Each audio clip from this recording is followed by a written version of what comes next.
Welcome back to another story on Infidelity Tales Lab. Before we begin, tell us, where in the world are you watching from? Now, let's dive into today's story. Chapter 1. The Perfect Facade.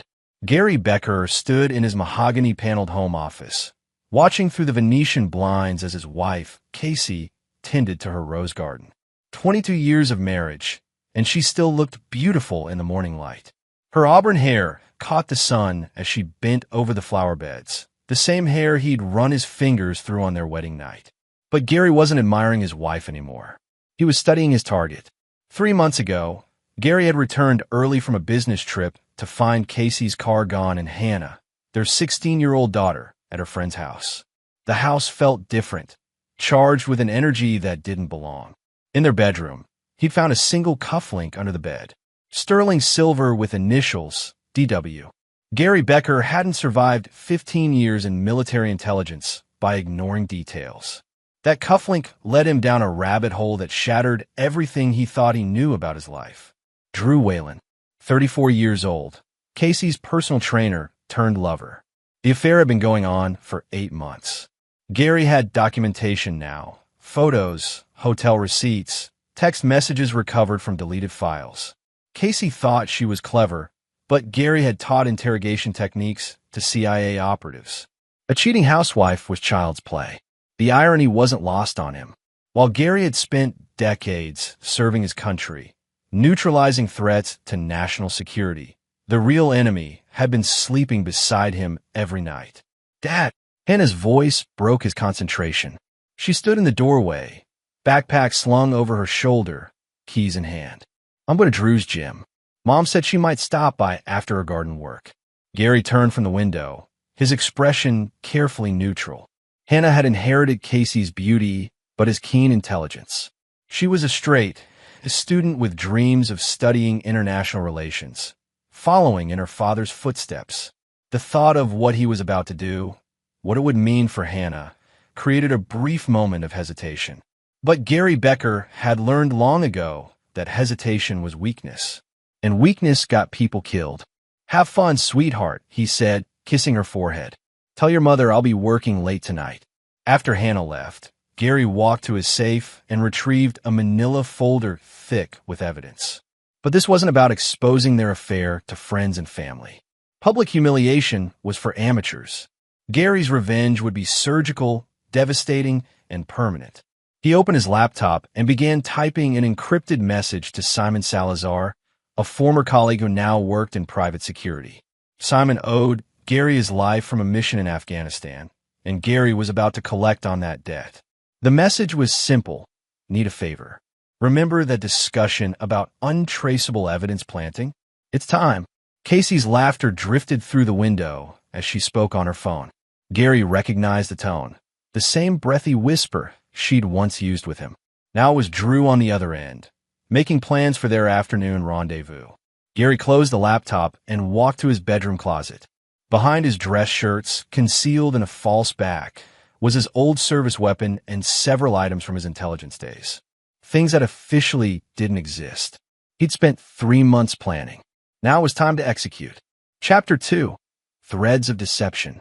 Drew Whalen flexed in front of the gym's mirror, admiring the physique that had attracted Casey Becker 8 months ago.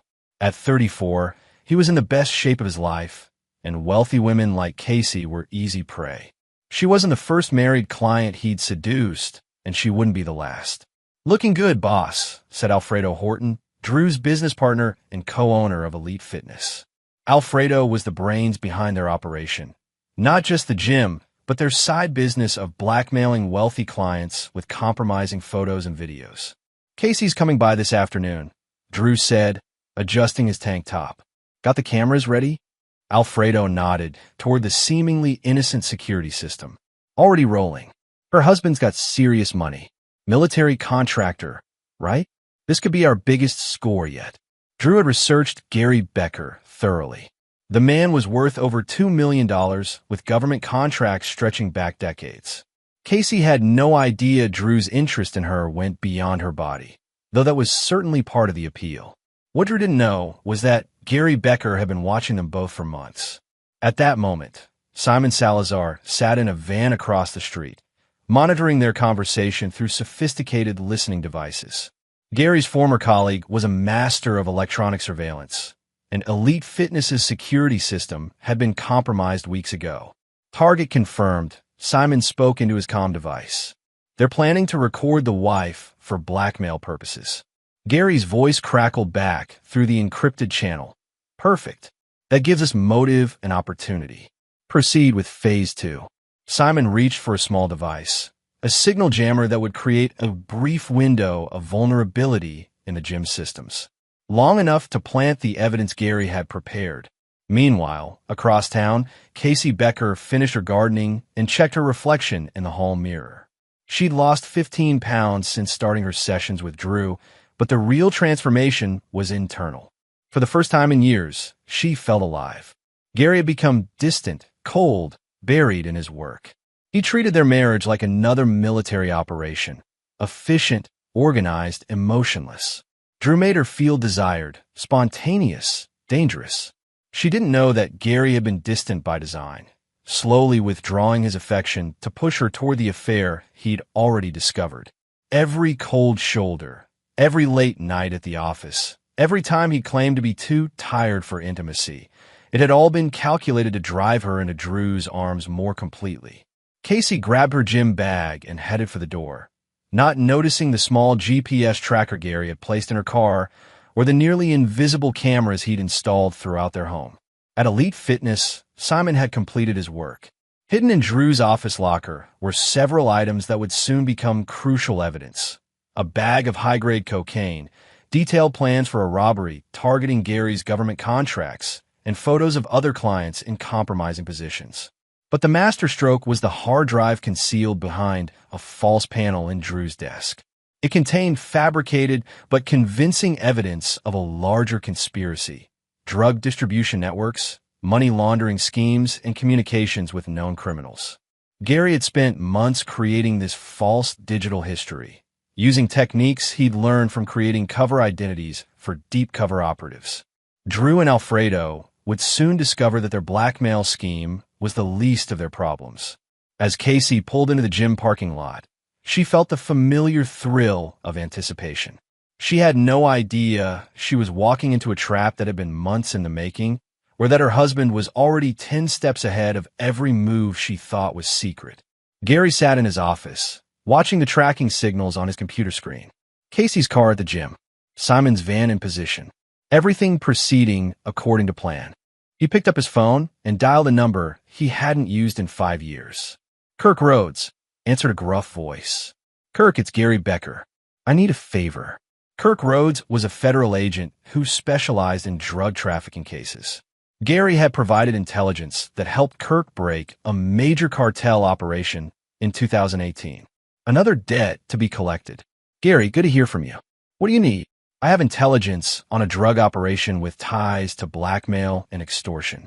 Elite Fitness on Maple Street. I think you'll find it very interesting. Gary hung up and checked his watch. Phase 2 was in motion. Soon, Drew and Casey would discover that their afternoon of passion was about to become the beginning of their nightmare. But first, Gary had one more call to make. To his daughter. Chapter 3. The Tightening Noose. Hannah Becker sat in her car outside Elite Fitness, staring at her phone. Her father's text message was cryptic. Emergency at home. Come back immediately. Don't go inside the gym. Trust me. She'd been about to walk in when the message arrived. Through the large windows, she could see her mother and Drew in what appeared to be an intimate conversation near the juice bar. Hannah had suspected something was going on. The late nights, her mother's new wardrobe, the constant text messages. But seeing it confirmed still felt like a punch to the gut. Her phone buzzed again. This time it was a call from her father. Hannah, where are you?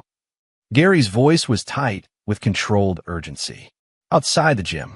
Dad, I can see Mom with Drew, and don't go in there. Drive home now. There's something you need to know.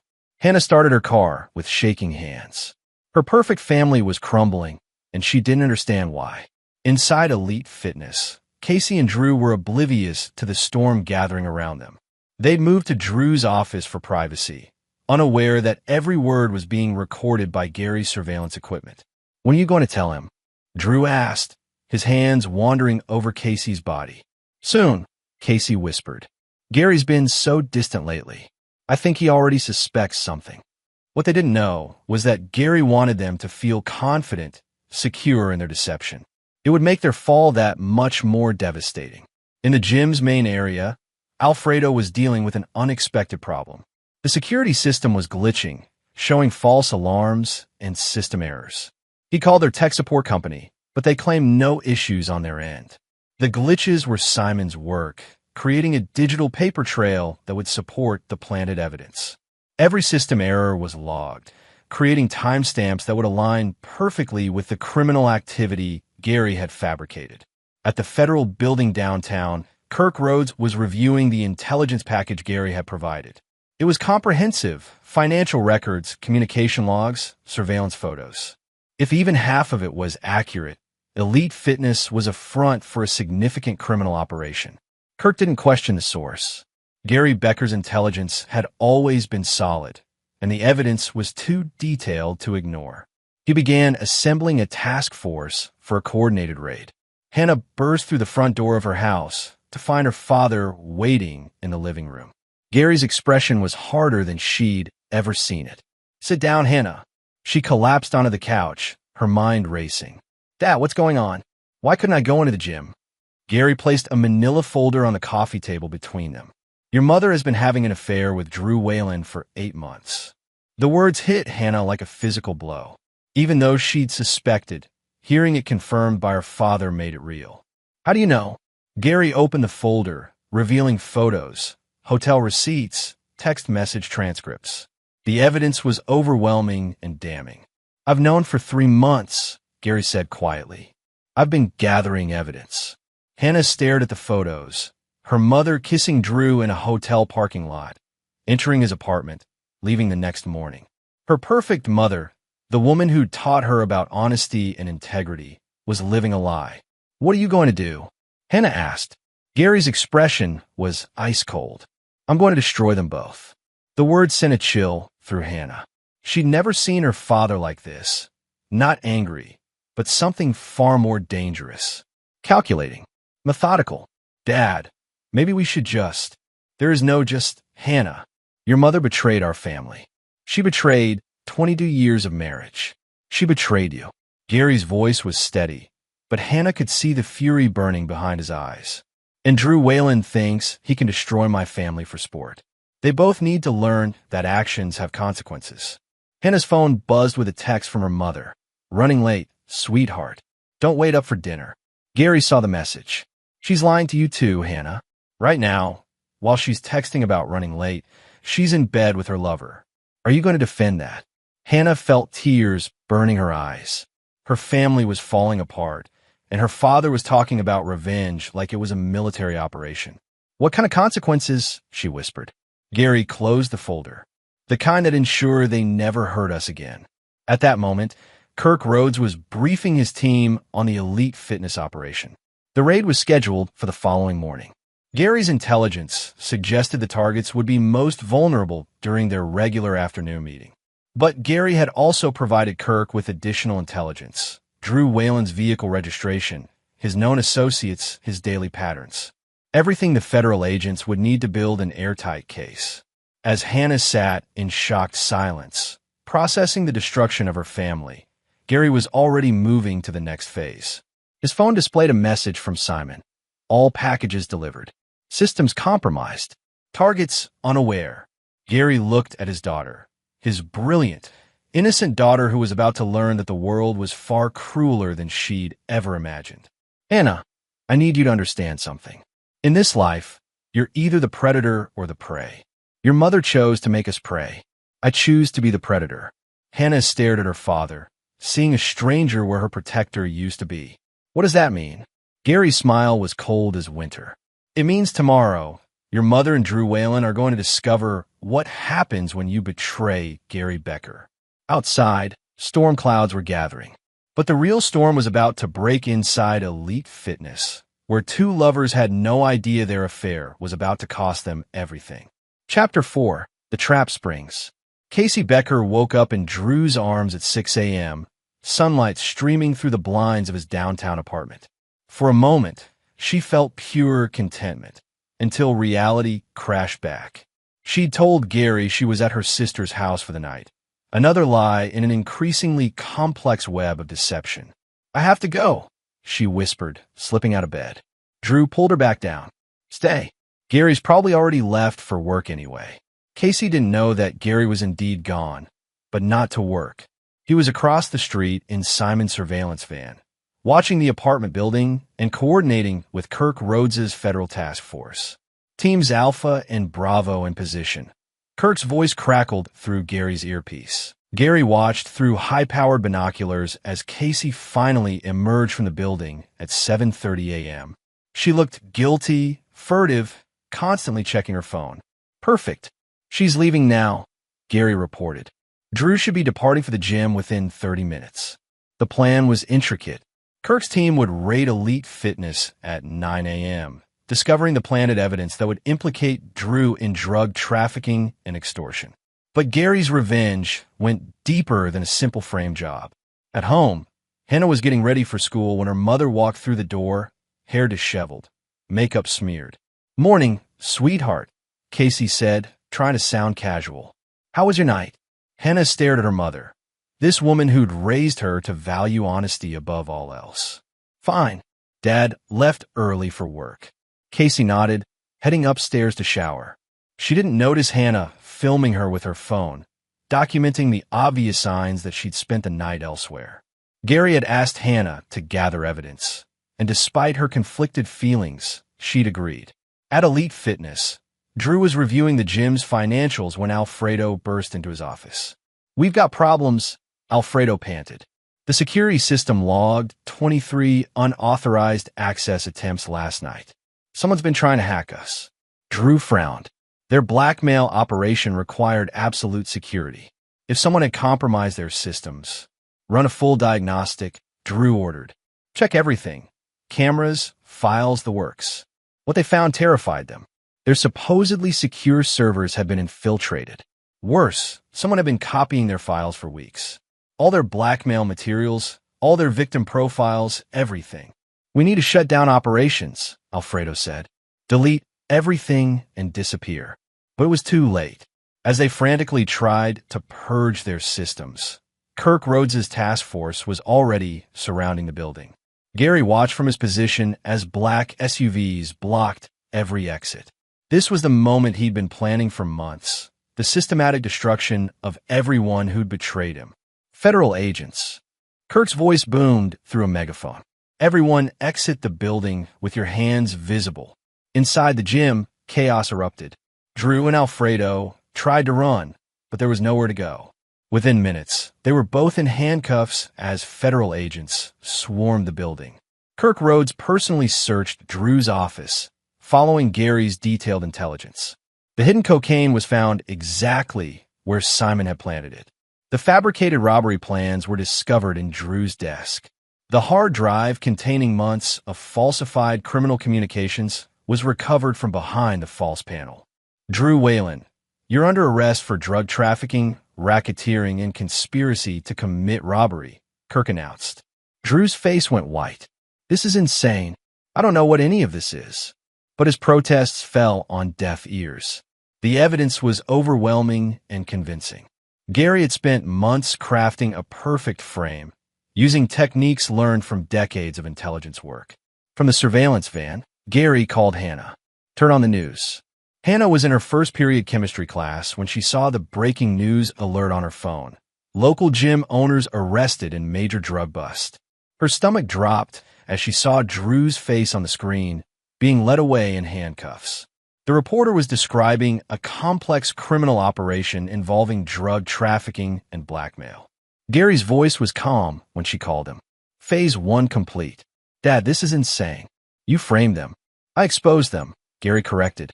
Drew Whalen was running a blackmail operation, using the gym as a front. He was recording clients in compromising positions and extorting money from them. The drugs were just a bonus. Hannah felt sick. What about the robbery plans? The other charges? Fabricated but believable. By the time their lawyers sort through the real evidence, and the planted evidence. They'll be in prison for years. This is wrong, Dad. Gary's voice turned cold. What's wrong is your mother destroying our family for a criminal. What's wrong is being betrayed by the people you trust most. At the federal building, Casey arrived in a panic after seeing the news. She'd been trying to call Drew all morning, getting only voicemail. I need to see Drew Whalen, she told the desk sergeant. I'm a friend. The sergeant looked at her with suspicion. He's been arrested on federal charges. No visitors allowed. Casey felt her world collapsing. The man she'd been planning to leave her husband for was allegedly running a criminal empire. How had she been so blind? But Gary wasn't finished. As Casey sat in her car outside the federal building, crying and confused, her phone rang. Mrs. Becker? The voice was official, authoritative. This is Agent Martha Guzman with the FBI. We need to speak with you immediately. Gary had provided Kirk's team with Casey's information, suggesting she might be involved in Drew's operation. After all, she was his most frequent client, and their relationship clearly went beyond fitness training. I don't understand, Casey stammered. Ma'am, we have evidence suggesting you may have knowledge of Mr. Whalen's criminal activities. We need you to come in for questioning. Casey's hand shook as she drove to the FBI field office. Her affair was about to become public knowledge, her reputation destroyed, her marriage over. But she still didn't realize this was all Gary's orchestration. At home, Gary was preparing for Casey's return. He'd moved all her belongings to the guest room and changed the locks on their bedroom. Her credit cards were canceled, her access to their joint accounts suspended. But the cruelest touch was the letter he'd left on her pillow. Divorce papers, already filed, along with a detailed accounting of her affair and a custody petition that would paint her as an unfit mother. Gary Becker had spent 15 years eliminating threats to national security. Now he was eliminating threats to his family with the same methodical precision. The war had begun, and Gary intended to win. Chapter 5, Collateral Damage. Agent Martha Guzman led Casey into a sterile interrogation room at the FBI field office. Casey's hands trembled as she sat across from the stern-faced agent, her perfect suburban life crumbling around her. Mrs. Becker, how long have you known Drew Whalen? Martha asked, opening a thick file. About 8 months, Casey whispered. He's my personal trainer. Martha slid several photographs across the table. Casey entering Drew's apartment, leaving hotels together, kissing in parking lots. Casey's face went ashen as she realized the extent of the surveillance. Just a personal trainer? Martha's voice was skeptical. Casey broke down completely. We were having an affair, but I swear I didn't know about any criminal activity. What Casey didn't know was that Martha Guzman was another piece in Gary's elaborate chess game. Martha and Gary had worked together on several classified operations, and she owed him favors that could never be officially acknowledged. Mrs. Becker, your husband contacted us 3 months ago with concerns about unusual activity at Elite Fitness. Martha said, delivering the lie with practiced sincerity. He was worried you might be in danger. The statement was masterfully crafted. It made Gary appear concerned and protective while simultaneously revealing Casey's affair to federal authorities. It also established a timeline that made Gary seem like the wrong party trying to protect his family. Gary knew. Casey's voice was barely audible. He's been very cooperative with our investigation, Martha continued.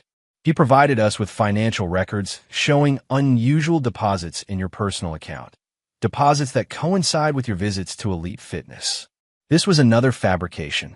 Simon had hacked Casey's bank records and created false transaction histories that made it appear she'd been receiving payments from Drew's operation. To investigators, it would look like she was being compensated for her involvement in his crimes. Casey stared at the fabricated bank statements, her world spinning out of control. I never received any money from Drew. This is impossible. Mrs. Becker, we have evidence suggesting you may have been used as a courier for Mr. Whalen's drug distribution network. Your frequent visits to his apartment, the cash deposits, your access to upscale social circles. It all fits the pattern. Casey realized she was being framed. But by whom? Drew for his crimes? The FBI for a case they couldn't prove? She had no idea her own husband was orchestrating her destruction. Meanwhile, at Hannah's high school, news of the elite fitness bust was spreading rapidly. Several students had parents who were clients at the gym, and rumors were flying about the blackmail operation. Hannah sat alone at lunch, staring at her phone. Her father had sent her a link to a news article about the investigation. Buried in the fourth paragraph was a mention of several individuals being questioned in connection with the case, including family members of clients. Her mother was being investigated as a potential criminal. Hannah's phone buzzed with a text from her father. "Come home after school. We need to talk." When Hannah arrived home, she found Gary in his office with a man she didn't recognize, a tall, well-dressed attorney with cold eyes. "Hannah, this is Charles Ramsey, our family attorney," Gary said. "He needs to ask you some questions." Charles opened a legal pad and studied Hannah with calculating precision. "Hannah, I need you to understand that your mother is facing serious federal charges. She may go to prison for a very long time." Hannah felt the world tilt beneath her. Prison. The FBI believes she was involved in Drew Whalen's criminal enterprise, Charles continued. They have evidence of cash payments, frequent contact, knowledge of his activities. The situation is very serious. Gary watched his daughter's face carefully, noting every expression, every tear. He needed Hannah completely on his side for the next phase of his plan. "But there's a way to help her," Charles said. "If you can provide testimony about your mother's recent behavior, her absences, her lies, any suspicious activity, it might help establish that she was a victim of manipulation rather than a willing participant." Hannah looked between her father and the attorney, sensing something wrong, but unable to identify what it was. "You want me to testify against Mom?" "We want you to tell the truth," Gary said quietly. "About the lies, the secret phone calls, the nights she didn't come home. The truth might be the only thing that saves her from a lengthy prison sentence." Hannah felt trapped. Her mother had lied to her, betrayed their family, but testifying against her felt like another betrayal entirely. Back at the FBI field office, Casey was being processed for release, pending further investigation. Her affair was now a matter of federal record, her reputation destroyed, her life in ruins. But Gary's revenge was far from complete. As Casey drove home, her phone rang constantly. Reporters, neighbors, friends who'd seen the news. She ignored them all, focused only on getting home to confront Gary and try to salvage something from the wreckage. She pulled into her driveway to find the locks changed and her belongings piled on the front porch. A process server was waiting with divorce papers and a restraining order that barred her from entering the house. "Casey Becker," the server asked. "You've been served." Casey stared at the legal documents through tears. Gary was divorcing her, seeking full custody of Hannah, and freezing all their assets pending the outcome of the federal investigation. She called Gary's phone, but went straight to voicemail. His message was cold and formal. "You've made your choices, Casey. Now live with the consequences." Casey sat in her car outside the home she'd lived in for 22 years, watching her teenage daughter's silhouette in her bedroom window. Everything she'd built, everything she'd cherished was gone. But she still didn't realize that Gary had orchestrated every moment of her downfall, that her husband had become her most dangerous enemy. Inside the house, Gary was already planning phase 3. Casey and Drew were neutralized, but Gary's revenge required total victory. He needed to ensure they could never threaten his family again. He opened his laptop and began researching federal prison systems, looking for facilities where Drew and Casey would serve their sentences. Gary had contacts in the prison system, former military colleagues who transitioned to corrections work. If Casey and Drew thought their arrests were the end of their punishment, they were gravely mistaken. Gary Becker's revenge was just beginning. Chapter 6: The Point of No Return. Drew Whalen sat in his federal holding cell, staring at the concrete walls and trying to understand how his life had imploded in a single day. His court-appointed attorney, Ronald Zimmerman, had just delivered devastating news. "They've got you cold, Drew," Ronald said bluntly. "The evidence is overwhelming. Drugs, blackmail materials, communications with known criminals, plans for armed robbery. We're looking at 25 to life. But none of it's mine." Drew protested. "Someone planted all of this." Ronald shrugged. That's what they all say. The cocaine alone is enough for a major trafficking charge and the blackmail operation. Jesus, Drew, you had compromising photos of half the city's elite. What Ronald didn't mention was that Gary Becker had personally recommended him to Drew's family, presenting him as a skilled defense attorney when he was actually incompetent and working against his client's interests. Meanwhile, Casey had spent the night in a cheap motel, her credit cards frozen and her access to their joint account suspended. She tried calling her sister, her friends, anyone who might help, but word of her federal investigation had spread quickly through their social circle. At 8 a.m., her phone rang. The caller ID showed her attorney's office. "Casey, this is Deanna Lawrence," the voice said. "I'm with Lawrence & Associates. Your husband hired us to represent you in the federal matter." Casey felt a surge of hope. Maybe Gary was trying to help her after all. "Thank God. I need to see you immediately." "Of course. Can you come to our office this morning?" What Casey didn't know was that Deanna Lawrence was another piece in Gary's elaborate game. She was a legitimate attorney, but she'd been specifically chosen for her aggressive tactics and willingness to sabotage her own clients when properly motivated. At the Lawrence & Associates office, Casey poured out her story to Deanna: the affair, the arrests, the federal investigation. She maintained her innocence regarding any criminal activity. Deanna listened sympathetically, taking detailed notes. "Casey, I need to be honest with you. The evidence against you is substantial. The FBI has financial records showing payments from Drew's operation, surveillance photos, communication logs. But I never received any money, and I had no idea about his criminal activities." "I believe you," Deanna said soothingly, "but proving your innocence will be difficult. However, there might be another option." Deanna slid a document across the desk. "A plea agreement. If you cooperate fully with the investigation, provide testimony against Drew, and accept responsibility for your involvement, the prosecutors might reduce the charges significantly." Casey stared at the document. It was a confession, admitting to knowledge of Drew's crimes, accepting payments for her participation, and agreeing to testify against him.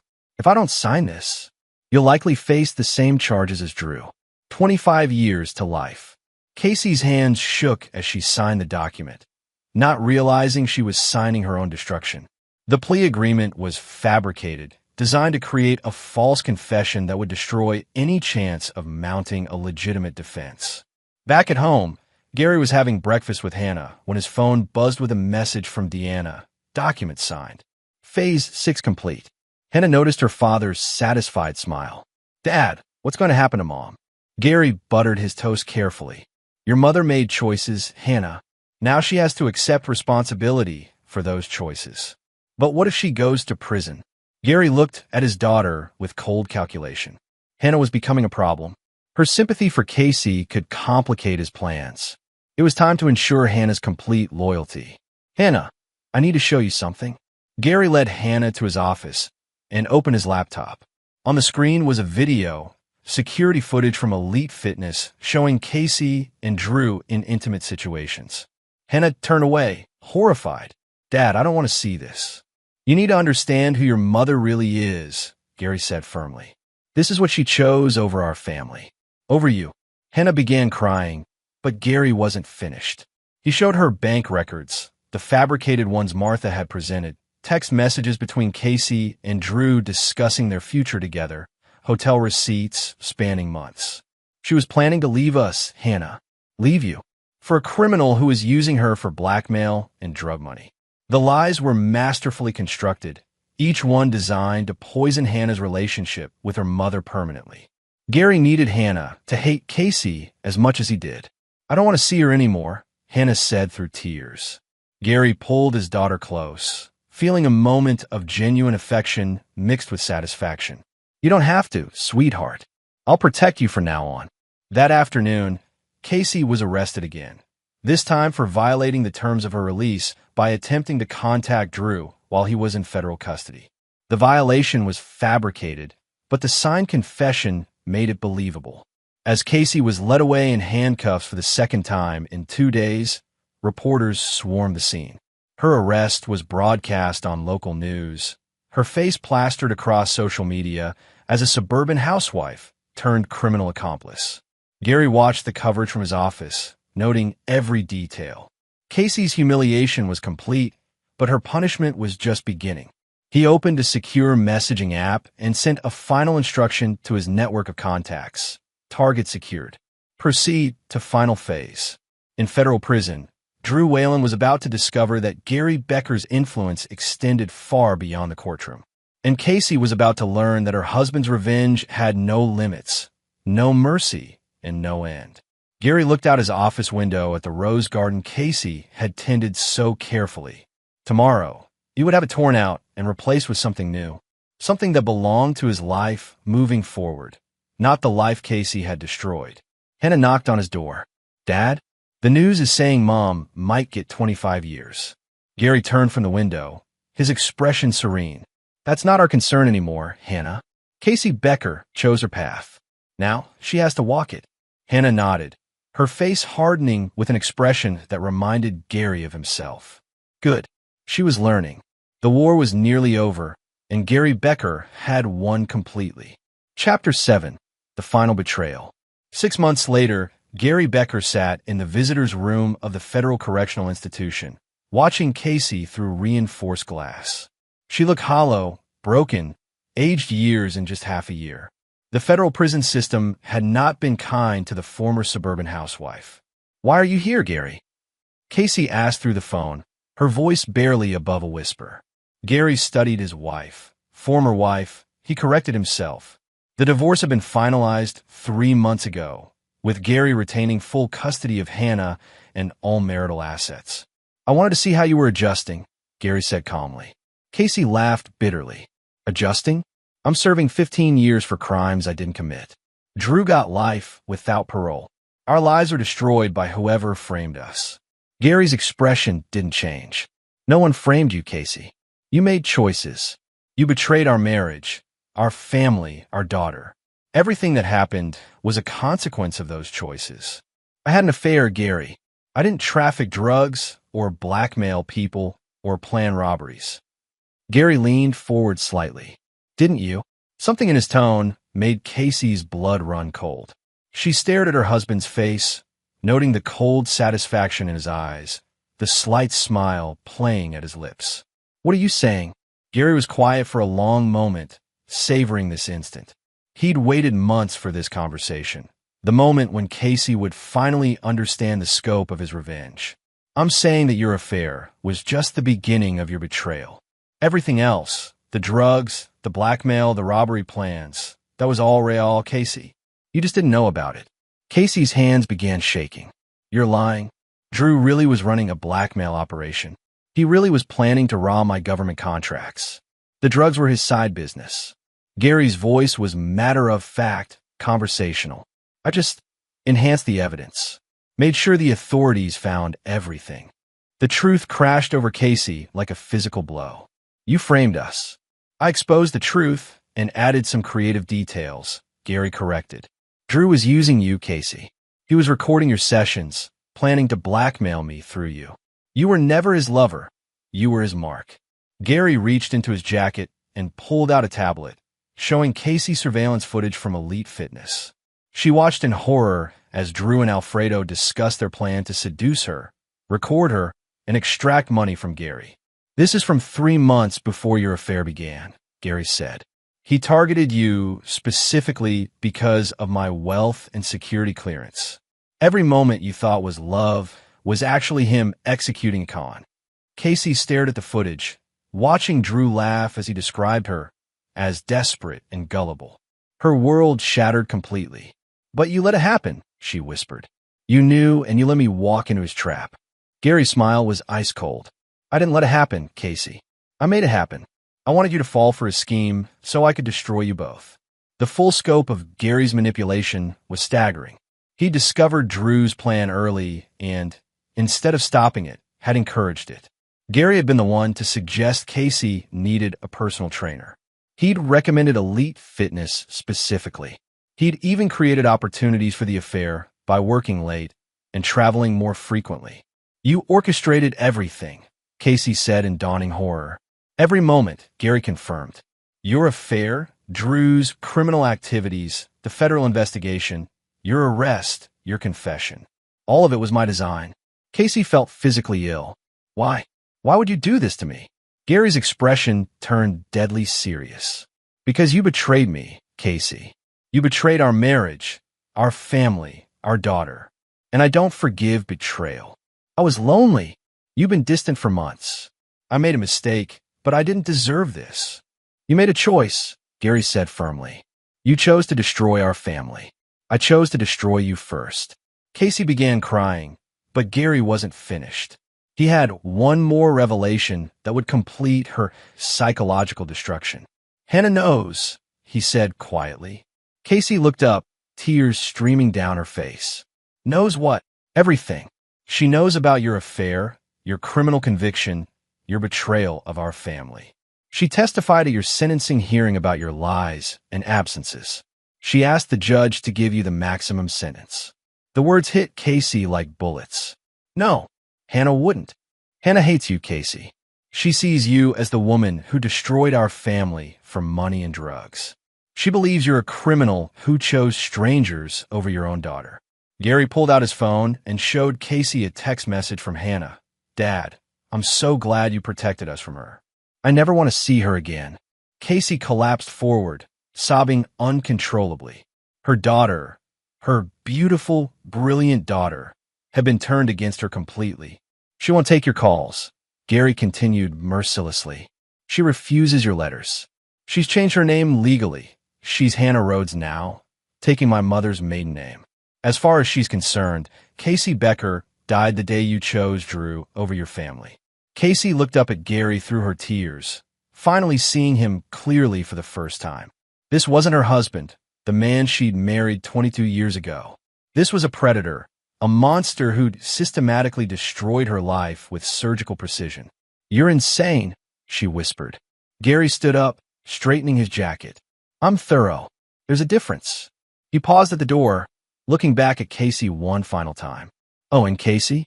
Drew sends his regards. I had a conversation with him last week. He wanted you to know that he never cared about you, never loved you, and he blames you entirely for his situation. He says you're pathetic. Gary walked away, leaving Casey alone in the visitor's room, surrounded by the wreckage of her former life. But Gary's revenge still wasn't complete. As he drove home, he thought about Hannah, who was waiting for him with her acceptance letter to West Point. She would follow in his footsteps, become the child he'd always wanted her to be. Hannah had chosen him over Casey, just as he'd planned. But she didn't know that her choice had been manufactured, manipulated, orchestrated by her father's psychological warfare. Gary Becker had won completely. Casey would serve 15 years in federal prison. Drew would die behind bars. Hannah belonged to him alone. But in the back of his mind, Gary wondered if his brilliant daughter would someday discover the truth about his manipulations. And if she did, what choice would she make then? For now, it didn't matter. Gary had eliminated every threat to his family, destroyed every enemy, secured every victory. He was the predator, and everyone else was prey. Chapter 8. Sins of the Father. 2 years after Casey's imprisonment, Hannah Rhodes, formerly Hannah Becker, stood in her father's study, holding a manila folder that would destroy everything she thought she knew about her family. At 18, Hannah had inherited her father's intelligence and her mother's intuition. She was weeks away from starting at West Point, following the path Gary had carefully laid out for her. But first, she decided to organize his home office while he was on a business trip. That's when she found the hidden safe behind his bookshelf, and inside it, the evidence of Gary's elaborate revenge scheme. Hannah spread the documents across Gary's desk with shaking hands. Bank records showing payments to Simon Salazar for intelligence services. Communication logs between Gary and Agent Martha Guzman discussing the fabrication of evidence. Detailed plans for framing Drew and Casey, complete with timelines and objectives. But the most damaging document was Gary's personal journal, written in his precise handwriting. Day 127. Casey took the bait perfectly. Her guilt about the affair makes her easy to manipulate. Hannah's testimony about her mother's absences was particularly effective at the sentencing hearing. I've successfully turned my daughter into a weapon against her own mother. Day 203. Drew's prison contacts report he's been placed in general population. The inmates I've paid will ensure he doesn't survive his first year. Casey will learn about his death next month. Another psychological blow to complete her destruction. Day 288. Hannah continues to excel academically and shows no signs of questioning the official narrative. Her hatred for Casey remains strong. I've successfully severed their relationship permanently. Phase 7 complete. Hannah read entry after entry detailing Gary's methodical destruction of her mother's life. The planted evidence, the fabricated charges, the manipulation of federal agents, the corruption of attorneys, all of it meticulously planned and executed. But the entry that broke her heart completely was dated 6 months ago. Hannah asked about visiting Casey for the first time since the trial. I showed her fabricated letters supposedly from Casey, blaming Hannah for testifying and calling her a traitor to the family. Hannah cried for hours and swore never to contact her mother again. It was almost too easy. My daughter's love for her mother is now permanently converted to hatred. The transformation is complete. Hannah remembered that day. She'd been feeling guilty about her mother, wondering if she'd been too harsh in her testimony. The letters had destroyed any sympathy she'd felt, convincing her that Casey was a narcissist who blamed everyone but herself for her crimes. But the letters were fake. Her father had written them himself. Hannah's phone buzzed with a text from Gary. Flight delayed. Home, tomorrow evening. Order dinner for 2. We'll celebrate your West Point departure. Hannah stared at the message, seeing her father's words with new understanding. He wasn't celebrating her achievement. He was celebrating his victory over Casey and his successful manipulation of his own daughter. She picked up her phone and dialed a number she hadn't called in 2 years. Federal Correctional Institution. How may I help you? I'd like to schedule a visit with an inmate. Casey Becker. The drive to the federal prison took 3 hours, giving Hannah time to process the magnitude of her father's deception. She testified against her own mother based on lies. She turned her back on the woman who'd raised her, loved her, protected her. And she'd done it all because she trusted her father completely. Casey looked terrible when she entered the visitor's room. Prison had aged her dramatically, but it was the broken look in her eyes that devastated Hannah. This wasn't the vibrant, loving mother she remembered. This was a shell of a woman destroyed by betrayal and loss. Hannah. Casey's voice was uncertain, hopeful, heartbroken. Hannah sat across from her mother, seeing her clearly for the first time in years. Mom, I need to ask you something, and I need you to tell me the truth. Casey nodded, tears already forming in her eyes. Did you ever blame me for testifying against you? Did you ever call me a traitor or say you hated me? Casey's face crumpled. Never. Never, Hannah. I wrote you letters every week for 2 years, telling you I loved you, begging you to visit, asking for your forgiveness. You never responded. I never got any letters from you, Hannah whispered. I sent them to the house, to your school, to your friends' houses. Dozens of them. Hannah pulled out the fabricated letters Gary had shown her, the ones supposedly from Casey, filled with blame and hatred. Did you write these? Casey read them with growing horror. I never wrote these. Hannah, I would never say these things to you. I love you more than my own life. Hannah began crying as the full scope of her father's manipulation became clear. He'd intercepted Casey's real letters and replaced them with fake ones designed to destroy their relationship. Mom, I have something to tell you about Dad, about what really happened. For the next hour, Hannah laid out everything she'd discovered in Gary's study. Casey listened in stunned silence as her daughter described the elaborate frame job, the corrupted federal agents, the planted evidence, the psychological manipulation. He destroyed us both, Hannah said, and he made me help him do it. Casey reached across the table, taking her daughter's hand through the security barrier. Hannah, you were 17 years old. You trusted your father. This isn't your fault. I testified against you. I told the judge you were a terrible mother. I said you chose drugs and criminals over your family. You believe what you were told by someone you trusted, Casey said firmly. Gary spent months poisoning you against me. You were a victim too. Hannah squeezed her mother's hand. I'm going to fix this. I'm going to expose what he did. Casey's expression grew worried. Hannah, your father is dangerous. If he discovers you know the truth, he already destroyed our family. What else can he do?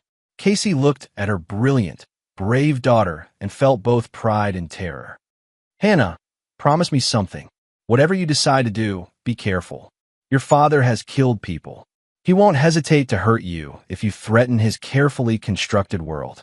Hannah drove home in silence, her mind racing with plans. She had evidence of Gary's crimes, but she needed help from someone with authority and influence. Someone her father couldn't manipulate or corrupt. Back in Gary's study, she made copies of everything in the safe. Then she opened her laptop and began researching federal whistleblower protections, corruption investigations, and appeals processes for wrongful convictions. Gary Becker had taught his daughter to be methodical, thorough, and ruthless in pursuing objectives. Now Hannah would use those lessons against him. Her phone buzzed with another text from Gary. Can't wait to see you tomorrow, sweetheart. So proud of the woman you become.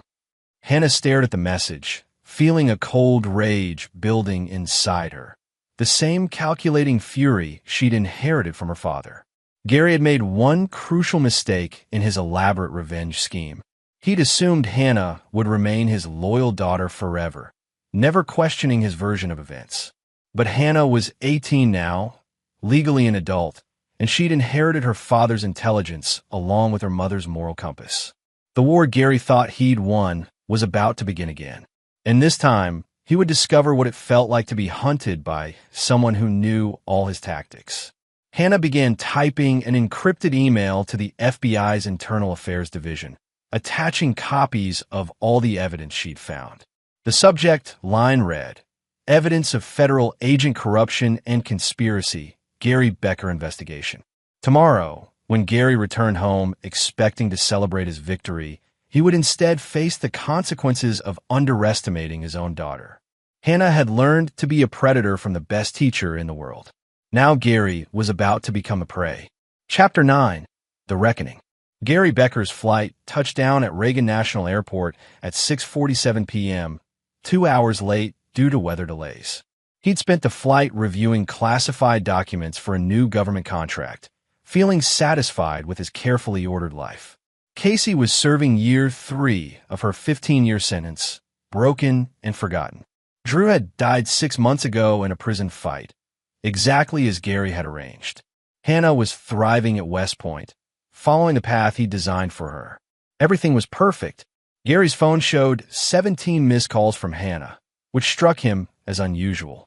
She typically texted rather than called, and never with such frequency. He dialed her number as his car's service navigated D.C. traffic. Dad! Hannah's voice was strained, urgent. Hannah, what's wrong? You called 17 times. Where are you? Are you still on the plane? Just landed. I'll be home in 40 minutes. What's going on? Hannah was quiet for a moment. Dad, there are federal agents at the house. They have a search warrant. Gary felt his blood turn to ice. What kind of agents? FBI Internal Affairs. They're looking for documents related to the elite fitness investigation.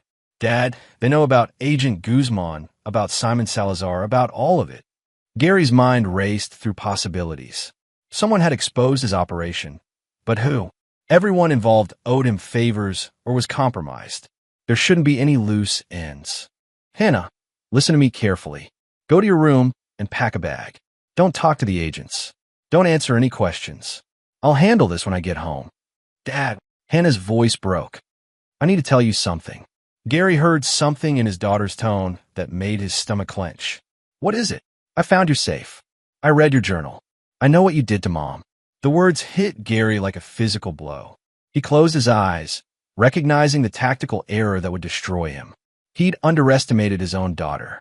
Hannah, you don't understand. I understand perfectly, Hannah said, her voice growing stronger. You framed Mama Drew. You corrupted federal agents. You manipulated me into testifying against my own mother. You destroyed our family for revenge. Gary's driver looked at him in the rearview mirror, noting his passenger's pale complexion and labored breathing. "Hannah, everything I did was to protect our family. You did it to protect your ego." Hannah's voice cracked with emotion. "Mom made a mistake, but you destroyed her life. You made me hate the woman who raised me. You turned me into a weapon against my own mother." Gary felt his carefully constructed world collapsing around him. "What did you do?" "I called the FBI. I gave them copies of everything in your safe. Your journal, your communications with corrupt agents, your payments to Simon Salazar, all of it." Gary's phone showed an incoming call from Agent Kirk Rhodes. He let it go to voicemail, but the message was brief and devastating. "Gary, you need to turn yourself in immediately. We have evidence of serious federal crimes. Don't make this worse than it already is."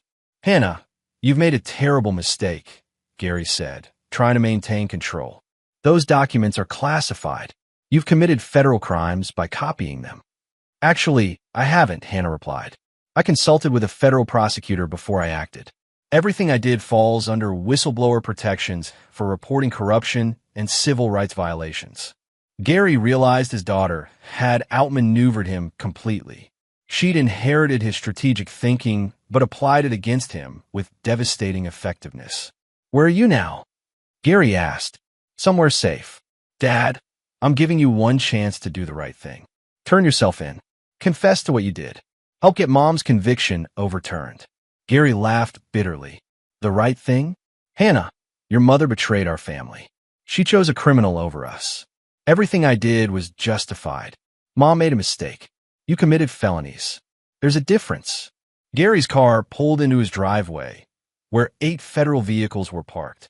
Agents swarmed his property, carrying boxes of evidence from his house. "Hannah, I need you to understand something. I did this for you, to protect you from the kind of people who would destroy everything we built.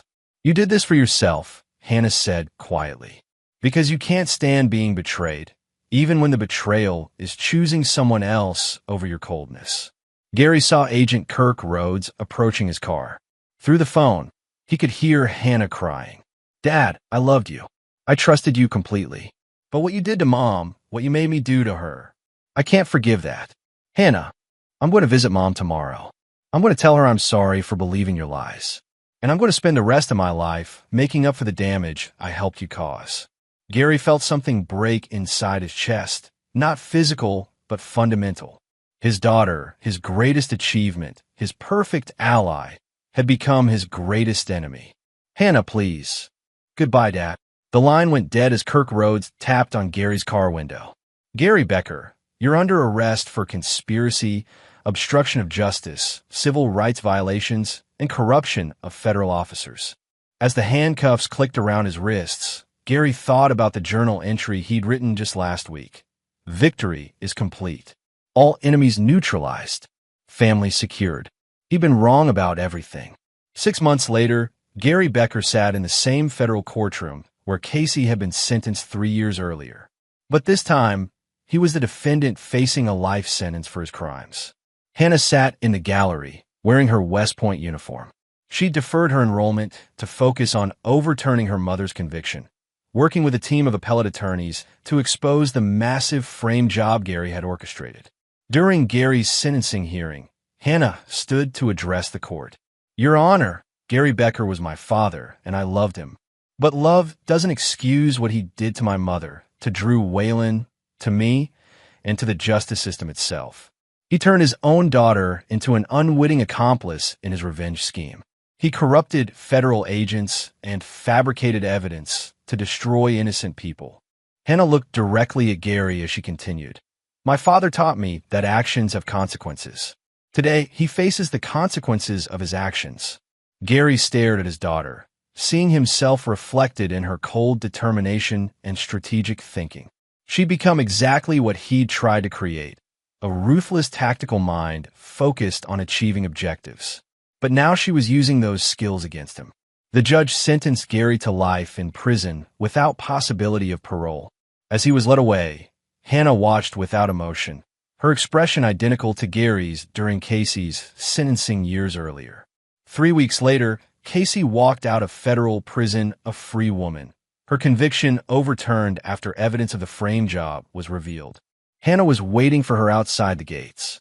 Mother and daughter embraced for the first time in 3 years, both crying as they tried to rebuild what Gary had destroyed. "I'm sorry, Mom," Hannah whispered. "I'm so sorry for everything." Casey held her daughter tight. "You saved me, Hannah. You saved us both." They drove away together, leaving the prison behind. Gary would spend the rest of his life in a cell, destroyed by the same ruthless methods he'd used against others. But in the end, Gary had succeeded in one objective he never intended. He'd created a daughter who was every bit as brilliant and merciless as himself. Hannah had simply chosen to use those qualities for justice instead of revenge. The war was over, and Gary Becker had lost everything. Epilogue. 2 years later, Hannah graduated from West Point with highest honors. Casey had rebuilt her life, working as an advocate for wrongfully convicted prisoners. They'd grown closer than ever, bonded by their shared survival of Gary's psychological warfare. Gary remained in federal prison, serving his life sentence in solitary confinement for his own protection. He'd received no visitors since his sentencing, no letters, no contact from the outside world. Hannah had kept one promise from their final conversation. She never forgave him. The rose garden Gary had planned to tear out still bloomed in their backyard, tended now by Casey and Hannah together. It served as a reminder that some things survive destruction, that love can endure even the most calculated attempts to destroy it.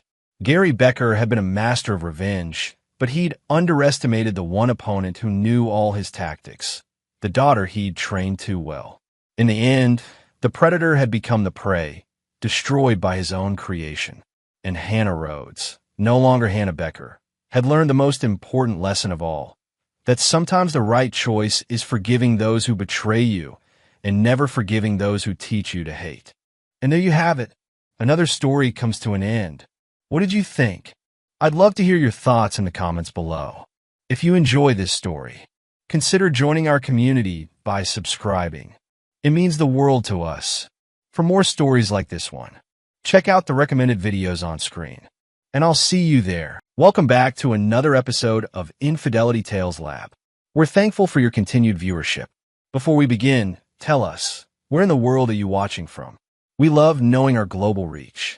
Now, let's dive into today's story. Chapter 1, The Foundation. Detective Ray Morrison had seen enough darkness in his 15 years with the NYPD to know when something was wrong. But nothing had prepared him for the quiet unraveling of his own home. At 42, Ray was a man who believed in absolutes: right and wrong, loyalty and betrayal, justice and consequence. His steel gray eyes and weathered face told the story of someone who'd stared down killers and never blinked first. When he'd married Claire Hartwell 8 months ago, Ray thought he'd finally found his anchor. Claire, 34 with auburn hair and emerald eyes, worked as a real estate agent specializing in luxury properties. She was successful, charming, and came with 5-year-old Emma, a quiet, thoughtful child with her mother's green eyes and blonde hair that caught the light like spun gold.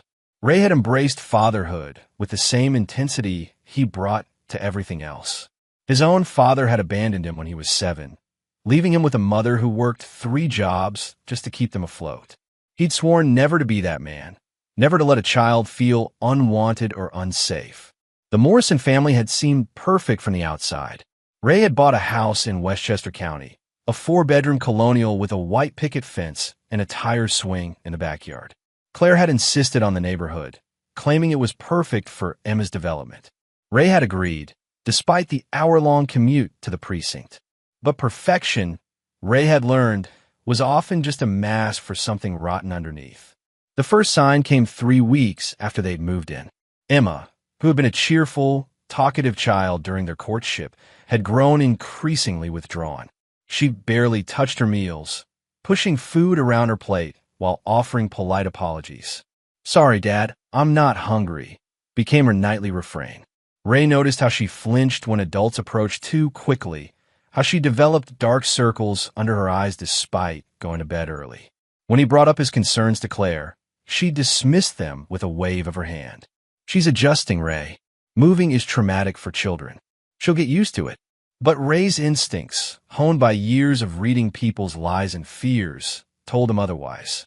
He began paying closer attention to the patterns in their household, the subtle dynamics he'd initially missed. Claire had been working longer hours lately, often taking calls late at night and stepping outside to talk. She'd grown distant in their bedroom, claiming exhaustion from showing properties to demanding clients. When Ray suggested family activities, she'd find excuses, work commitments, social obligations, Emma's supposed need for routine. Meanwhile, Emma continued to fade before his eyes. The vibrant child who used to ask him about his cases and beg for bedtime stories had become a ghost in her own home.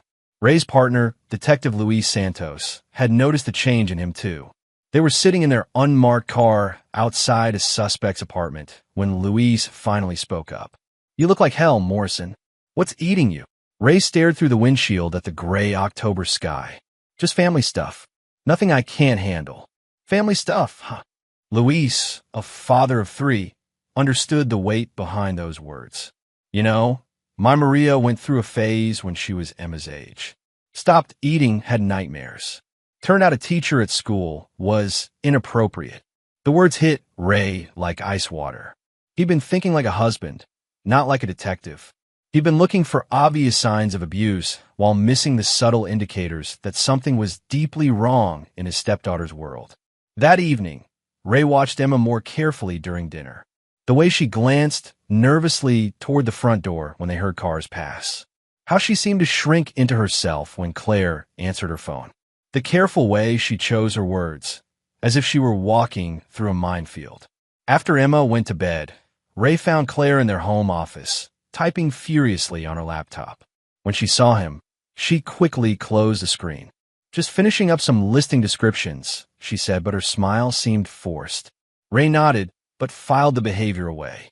Years of interrogating suspects had taught him to catalog inconsistencies, to watch for tells that revealed deeper truths.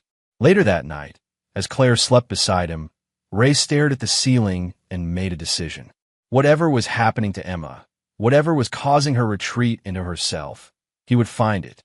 And when he did, there would be consequences. Ray Morrison was not a man who forgave betrayal.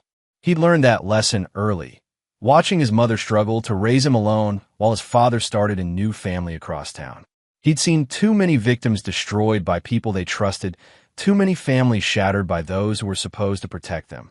If someone was hurting Emma, if someone was threatening the only family he'd ever truly wanted, they would learn why Ray Morrison had never lost an interrogation. The storm was coming. Ray could feel it in his bones. Chapter 2. Cracks in the Facade. Ray's investigation began with the methodical approach he used on all his cases. He started documenting Emma's behavior patterns, noting her reactions to different stimuli, mapping the timeline of her withdrawal against Claire's schedule changes. The breakthrough came when he decided to pick Emma up from school early one Tuesday afternoon. Claire had mentioned a late showing, so Ray thought he'd surprise Emma with ice cream and maybe get her to open up. But when he arrived at Meadowbrook Elementary, he discovered something that made his blood run cold. Emma wasn't there. According to the office, Claire had called that morning to say Emma was sick and wouldn't be attending. Ray's hand instinctively moved to his service weapon as a dozen scenarios flashed through his mind. He called Claire's number, forcing his voice to remain calm. "Hey, babe, just thought I'd pick up Emma early. Where are you guys?" There was a pause that lasted a heartbeat too long. "Oh, Ray, I forgot to tell you. Emma woke up with a fever this morning. We're at Dr. Patterson's office right now." "Which location?" Ray asked, already knowing she was lying. Dr. Patterson only had one office, and Ray had driven past it on his way to the school. The main one on Elm Street. You know how these appointments run long. Ray ended the call and immediately phoned Dr. Patterson's office. No appointments for Emma Morrison or Emma Hartwell. No calls from Claire. The rage that built in Ray's chest was cold and calculating. Someone was playing games with his family, and Claire was either a victim or a participant. Given her lies, he was beginning to suspect the latter. Ray used his police resources to trace Claire's cell phone. The GPS showed her at an address in Yonkers, a luxury apartment complex called Harbor View. Not showing a house. Not at a doctor's office. at an apartment building where she had no legitimate business. Instead of confronting her immediately, Ray made another decision that would define everything that followed. He called in a favor from his contact at the phone company and requested Claire's call logs for the past 3 months. What he found painted a picture that made him want to break something. Multiple daily calls to and from a number registered to Trevor Ashford. Ray ran the name through the system and found Trevor was 36, had a record for assault from 8 years ago, and currently worked as a contractor. More importantly, Trevor Ashford lived at Harborview Apartments, Unit 4B. Ray sat in his car outside the complex, watching the building like he was on surveillance. At 3:47 p.m., Claire's black BMW pulled into the parking garage. She didn't emerge for 2 hours. When she finally came out, she was smoothing her hair and checking her appearance in her phone's camera. But what made Ray's trigger finger itch was what happened next. Emma emerged from the garage stairwell, walking slowly, her head down. Her clothes were different from what she'd worn to bed the night before. Ray followed them home from a distance, his mind racing through the implications. Claire was having an affair. That much was obvious. But Emma's presence changed everything. What kind of mother brought her 5-year-old daughter to her affair partner's apartment? And why did Emma look like she'd rather be anywhere else in the world? That evening at dinner, Ray decided to test the waters. "How was the doctor visit today?" he asked casually. Emma's fork froze halfway to her mouth. She glanced quickly at Claire, who nodded almost imperceptibly. "It was okay," Emma whispered. "What did Dr. Patterson say about your fever?" Another glance at Claire. He said, "I need more rest." Ray felt something break inside his chest. His 5-year-old stepdaughter was being coached to lie to him. Someone had turned this innocent child into an accomplice to her mother's deception. "That's good advice," Ray said softly. "You know, Em, if you ever feel sick or scared or confused about anything, you can always talk to me. That's what dads are for." Emma's eyes filled with tears, but she nodded and returned to pushing food around her plate. After putting Emma to bed, Ray confronted Claire in their bedroom. "How was your showing today?" he asked, watching her face carefully. "Oh, it went well. Difficult clients, though. They had very specific requirements." She was undressing as she spoke, not meeting his eyes. "What kind of property were they looking for?" "A 3-bedroom condo. Downtown area. You know how picky buyers can be." Every word was a lie. Ray could see it in her body language, hear it in the careful way she constructed each sentence. But more than that, he could smell another man's cologne on her clothes. "Claire," Ray said quietly, "is there anything you want to tell me? Anything at all?" For a moment, her mask slipped. He saw fear flicker across her face before she regained control. "I don't know what you mean, Ray. Is everything okay? You seem tense." Ray studied his wife's face, the woman he'd sworn to love and protect, who was now lying to him while involving his stepdaughter in God knew what kind of situation. "Everything's fine," he said finally. "Just tired from work." But as Claire fell asleep beside him, Ray stared into the darkness and began planning. He had enough experience with cheating spouses from his caseload to know how this typically played out. The affair would continue until Claire felt confident enough to ask for a divorce, probably with some story about incompatibility or his job being too demanding. What she didn't know was that Ray Morrison never walked away from a fight, and he never forgave betrayal. Claire had made the mistake of involving Emma in her deception, and that elevated this from a personal matter to something far more serious. Tomorrow, Ray would begin gathering evidence. Not for a divorce attorney. Ray had bigger plans than that. Plans that would ensure Claire and her lover understood the consequences of their choices. Some people learned the hard way that certain men should never be crossed. Chapter 3. The Child's Truth. The opportunity Ray had been waiting for came the following week when Claire announced she had to fly to Chicago for a real estate conference. Ray verified the story. There was indeed a conference, and Claire's agency had registered her. But given her recent pattern of deception, Ray suspected the trip had more to do with Trevor Ashford than professional development. "I'll only be gone 3 days," Claire said, kissing Emma goodbye. "Be good for Dad, okay?" Emma nodded solemnly. But Ray noticed how she seemed to relax slightly as Claire's car disappeared down the street. For the first 2 days, Ray treated the time like a reconnaissance mission. He observed Emma without pressure, noting how her appetite improved slightly and how she seemed less jumpy around the house. She still wasn't the vibrant child he remembered from their early dating days, but she was marginally more at ease. On the second evening, Ray decided to take a calculated risk. After Emma's bath, he sat on the edge of her bed for their usual bedtime routine. "Em, can I ask you something?" he said gently. She nodded, clutching her stuffed elephant, a gift he'd given her for her 5th birthday. "When you go places with Mom, do you always have fun?" Emma's eyes darted away from his face. "Sometimes. What about when you visit Mom's friend, the man at the tall building?" The reaction was immediate and devastating. Emma's face crumpled, and tears began streaming down her cheeks. "I don't want to go there anymore, Dad," she whispered. "But Mom says I have to be quiet about it, or something bad will happen to you." Ray felt his heart shatter and his rage ignite simultaneously. He kept his voice gentle despite the fury building in his chest.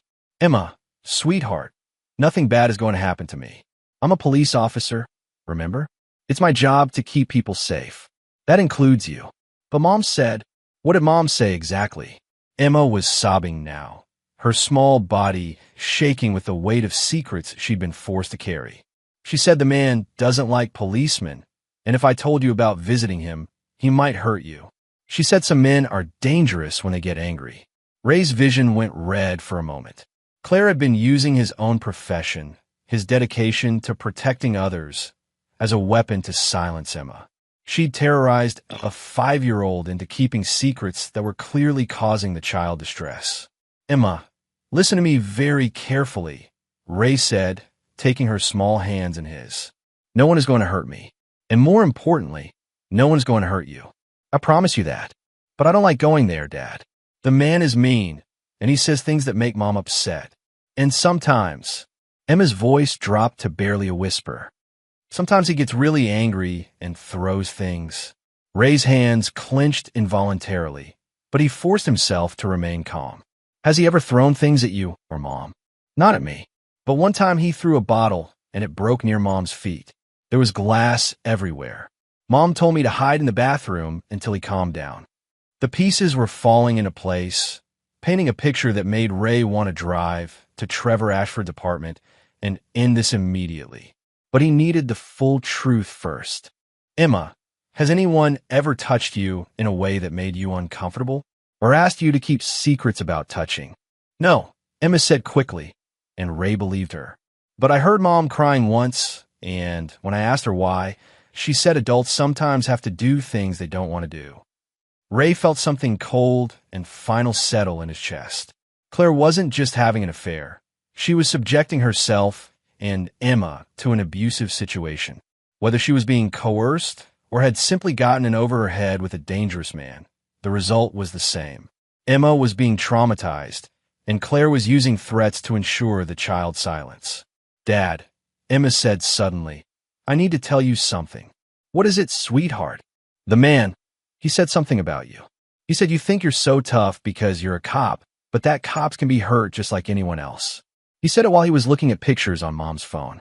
Pictures of you." Ray's blood turned to ice. Trevor Ashford wasn't just Claire's affair partner. He was actively targeting Ray. This wasn't a simple case of infidelity. It was something far more dangerous. "Emma, this is very important. When did he say this?"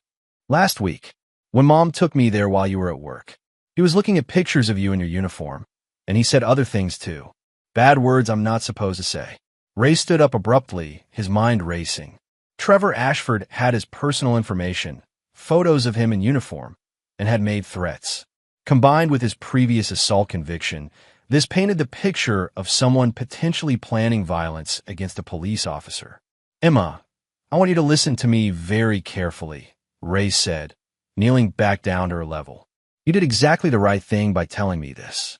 You are very brave, and I'm proud of you. Am I in trouble?" "No, baby, you're not in trouble at all, but need to make some phone calls tonight to make sure everyone stays safe. Can you do me a favor and not tell Mom about our conversation when she comes home?" Emma nodded, and Ray could see the relief in her eyes. The burden of keeping adult secrets was finally being lifted from her small shoulders. After Emma fell asleep, Ray sat in his home office and began making calls. First to his partner Luis, then to his lieutenant, and finally to a contact in the FBI who specialized in threats against law enforcement. By morning, Ray had a comprehensive plan in place. Trevor Ashford had made a critical mistake by threatening a police officer and involving a child in his schemes.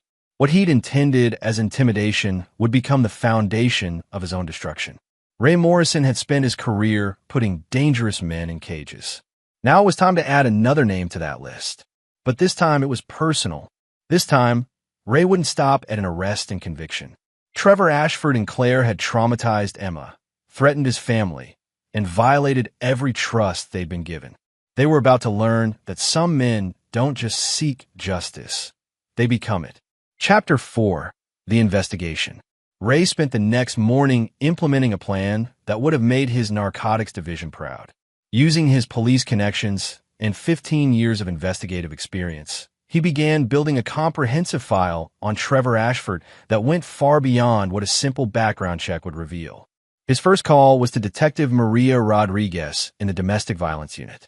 Maria owed Ray a favor from a case where he'd helped her locate a suspect who'd been terrorizing his ex-wife. "I need everything you can find on a Trevor Ashford, age 36, lives at Harbor View Apartments in Yonkers," Ray said, keeping his voice professional despite the personal nature of his request. "This official business, Morrison? Let's call it proactive policing. I have reason to believe he might be involved in intimidating a law enforcement officer." That was all Maria needed to hear. Threats against cops were taken seriously by every department, and she promised to have a full workup by the end of the day. Ray's second call was to his contact at the phone company. Claire's call logs had shown the frequency of her communication with Trevor, but Ray needed location data and text message records. With a potential threat against an officer as justification, the warrant would be expedited. While waiting for those results, Ray decided to do some old-fashioned surveillance. He called in sick, something he hadn't done in 3 years, and positioned himself across from Harborview Apartments. What he observed over the next 6 hours confirmed his worst suspicions. Trevor Ashford was a man with a violent temper and no regard for others. Ray watched him verbally assault a delivery driver over a parking dispute, saw him kick a neighbor's dog for barking, and witnessed him throw a beer bottle at a group of teenagers who were skateboarding in the parking lot. But the most revealing moment came when a woman in her 30s arrived at the complex around 2 p.m. Ray recognized her from social media photos as Amanda Pierce, Trevor's ex-girlfriend. What happened next made Ray reach for his service weapon. The argument started in the parking lot and quickly escalated. Trevor grabbed Amanda's arm hard enough to leave marks, shook her violently, and then shoved her against her car. Ray was about to intervene when Amanda broke free and drove away, tears streaming down her face. Ray followed Amanda to a nearby coffee shop and approached her carefully. After identifying himself as a police officer, he explained that he'd witnessed the altercation and was concerned for her safety. "He's been like this for months," Amanda said, her voice shaking. "Getting worse and worse. I finally left him 2 weeks ago, but he won't leave me alone." "Has he ever threatened you specifically?" "Every day. He says if he can't have me, no one can. He's also been talking about some cop whose wife he's been sleeping with. Says he's going to show the cop what real power looks like." Ray felt his jaw clench. Did he mention the officer's name? "Morrison, I think. He's obsessed with proving he's tougher than some detective. It's sick, really. He's using that poor woman to get to her husband." The pieces were falling into place with crystal clarity. Trevor wasn't just having an affair with Claire. He was using her as a weapon against Ray. The relationship was part of a deliberate campaign to hurt and humiliate a police officer who had likely never even met him. "Amanda, I need you to file a formal complaint about the harassment and threats. Would you be willing to do that? Will it actually help? Or will it just make him angrier?" Ray met her eyes with the cold certainty of a man who'd made his decision. "I can guarantee you that Trevor Ashford will not be a problem for much longer." After taking Amanda's statement and ensuring she had Ray's direct number, he returned to his surveillance position. His phone buzzed with a text from Maria Rodriguez. "Call me ASAP. You're not going to believe what I found." Ray drove to a secluded parking lot and called Maria back. "Morrison, Your boy Trevor Ashford is a piece of work. 3 domestic violence arrests in the past 5 years, but the charges were dropped each time because the women recanted their statements. Intimidation? Most likely. But here's the interesting part. I talked to one of the victims off the record. She says Trevor has a thing about cops. Apparently, his father was a police officer who abandoned the family when Trevor was young. Classic psychological profile of someone with authority issues. Ray felt a grim satisfaction. Trevor's targeting of him wasn't random. It was psychological warfare based on deep-seated father issues. There's more, Maria continued. I ran his financials. Trevor's been making a lot more money than his contractor business should generate. We're talking high-end purchases, luxury apartment rent, expensive gifts. Either he's the most successful handyman in New York, or he's got income he's not reporting. Drug dealing? That's what I'm thinking. And Morrison? If this guy is dealing and threatening cops, that makes him a federal problem. The FBI would love to take a crack at him. Ray thanked Maria and ended the call, his mind already moving to the next phase of his plan. Trevor Ashford wasn't just an abusive boyfriend or a homewrecker. He was a criminal who had made the fatal mistake of targeting the wrong cop's family. That evening, Ray received a call from Claire. Hi, honey. How are things going with Emma? Fine, Ray said, keeping his voice neutral. She's been asking about you. That's sweet. Listen, the conference has been extended through tomorrow. One of the speakers canceled, so they've rearranged the schedule. I won't be home until late Friday night. Ray knew she was lying. There was no extended conference. He'd checked. Claire was spending an extra day with Trevor, probably thinking she was being clever about managing her double life. That's too bad, Ray said. Emma will be disappointed. I know, but this is important for my career. You understand, right? Of course, Ray replied. Take all the time you need. After hanging up, Ray looked at Emma, who was coloring at the kitchen table. She seemed lighter somehow, more like the child he remembered from before their world had become complicated. Hey, Em, he said gently. How would you like to spend tomorrow at work with Dad? I'll show you the police station. Emma's face lit up with genuine excitement for the first time in weeks. Really? Can I see your badge and everything? Absolutely. And Em, after tomorrow, things are going to be different around here. Better different. Ray had one more day to finalize his plans. One more day before Claire returned and the real game began. Trevor Ashford had wanted to play with a cop's family, had wanted to prove his dominance over someone he saw as an authority figure. Tomorrow, Ray would show him exactly what kind of man he'd chosen to cross. Chapter 5, The Setup. Ray brought Emma to the precinct the next morning, introducing her to his colleagues and letting her explore the detective division under careful supervision. She was fascinated by everything, the computers, the evidence boards, the holding cells, and for the first time in weeks, she seemed like a normal, curious 5-year-old. While Emma was distracted by Detective Santos teaching her how to use the fingerprint scanner, Ray put the final pieces of his plan into motion. The warrant for Trevor's phone records had come through overnight, and the contents were explosive. Text messages between Trevor and Claire revealed the depth of their relationship, and, more importantly, Trevor's escalating threats toward Ray. Your husband thinks he's so tough, one message read. Wait until he finds out what's been happening in his own house. Another message was even more damning. I'm going to destroy that cop's life piece by piece, starting with his precious little family. But the most chilling discovery was a series of photos Trevor had taken outside Ray's workplace, their home, and Emma's school. He'd been stalking the family for weeks, documenting their routines and gathering intelligence like he was planning an operation. Ray forwarded everything to FBI agent Sarah Chun, who specialized in crimes against law enforcement. Within 2 hours, she called him back. Morrison, this is federal territory now. We're opening an investigation into Trevor Ashford for stalking a federal officer and conspiracy to commit crimes against a law enforcement family. What's the timeline? We can have surveillance in place by this afternoon and an arrest warrant by tomorrow morning. But Morrison, Agent Chin paused.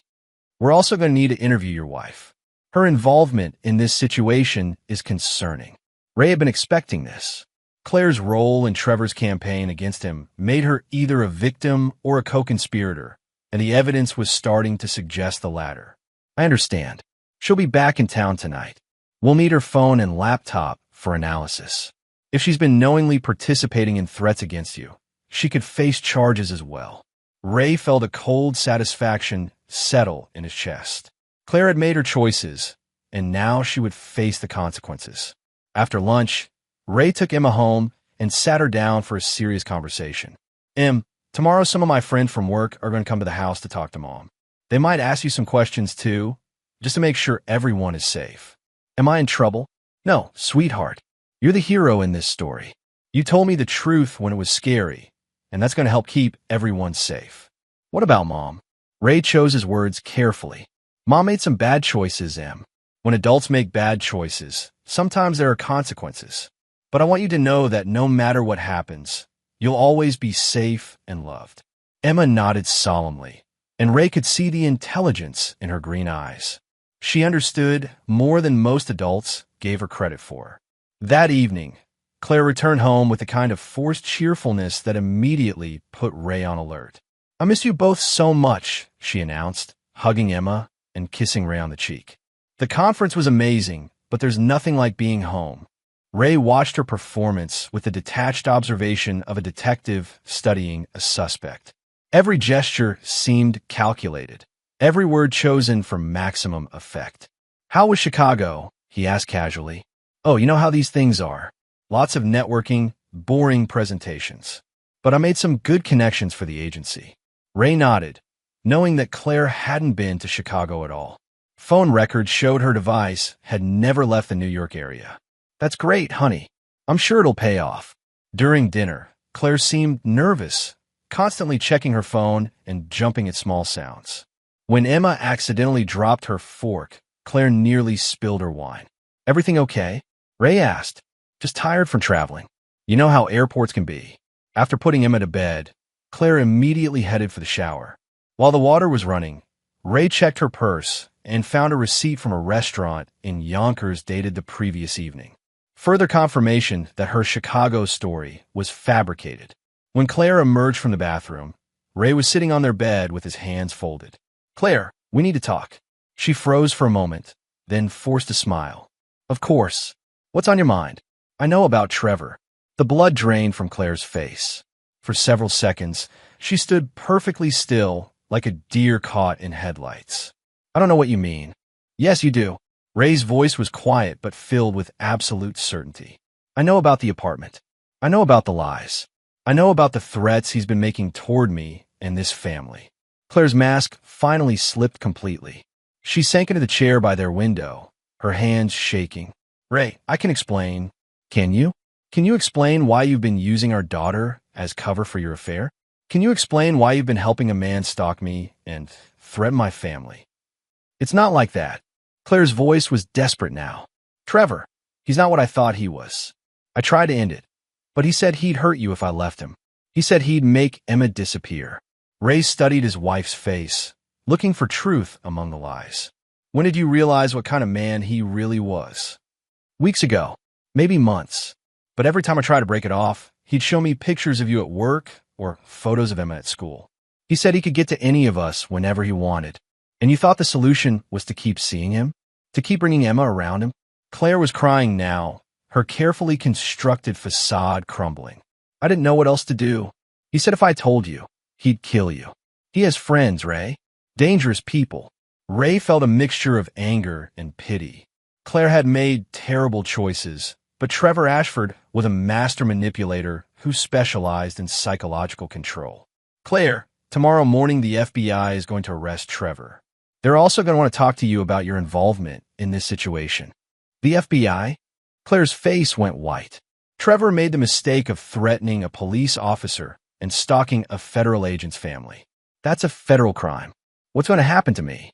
Ray looked at his wife, the woman he'd loved, who had betrayed him and endangered Emma, and felt nothing but cold resolve. That depends on how much you cooperate with the investigation. And Claire? It depends on how much of this was fear and how much was choice. Claire spent the night on the couch, and Ray lay awake staring at the ceiling. Tomorrow would bring justice for Trevor Ashford and consequences for Claire. But Ray's real work, his true revenge was just beginning. Some people thought justice ended with arrests and convictions. Ray Morrison knew better. Real justice was comprehensive, personal, and permanent. Trevor Ashford and Claire were about to learn that truth the hard way. Chapter 6: The Arrest. Ray woke before dawn, his internal clock calibrated by years of early morning raids and surveillance operations. He made coffee, checked his weapon, and reviewed the final details of the operation that would begin in 3 hours. Agent Chun had assembled a team that included FBI tactical specialists, local SWAT, and detectives from the Domestic Violence Unit. Trevor Ashford will be taken into custody on federal charges of stalking a law enforcement officer, making threats against a federal agent, and conspiracy to commit violence against a law enforcement family. But Ray's personal investigation had uncovered something even more valuable than federal charges. Trevor's financial records, combined with surveillance footage from a traffic camera near Harborview Apartments, had connected him to a drug distribution network that the DEA had been investigating for 8 months. Trevor Ashford wasn't just a violent manipulator. He was a mid-level drug dealer with ties to organized crime. That discovery would make his arrest significantly more consequential and his eventual sentence much longer.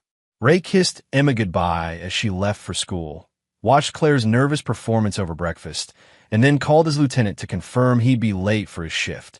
At 7:30 a.m., Ray's phone buzzed with a text from Agent Chun. Target confirmed at location. Moving in 5 minutes. Ray drove to a position 3 blocks from Harborview Apartments and waited. He wanted to be close enough to see justice delivered, but far enough away to maintain plausible deniability about his personal involvement. At 7:47 a.m., he watched federal agents and SWAT officers enter the building. 6 minutes later, Trevor Ashford was escorted out in handcuffs, shouting threats and profanities that could be heard from 2 blocks away. Ray felt a cold satisfaction watching the man who had terrorized his family being loaded into a federal transport van. But this arrest was only the beginning of Trevor's problems. After the arrest, Ray returned home to find Claire pacing frantically in their living room, her phone pressed to her ear. "He's not answering," she said when she saw Ray. "Something's wrong."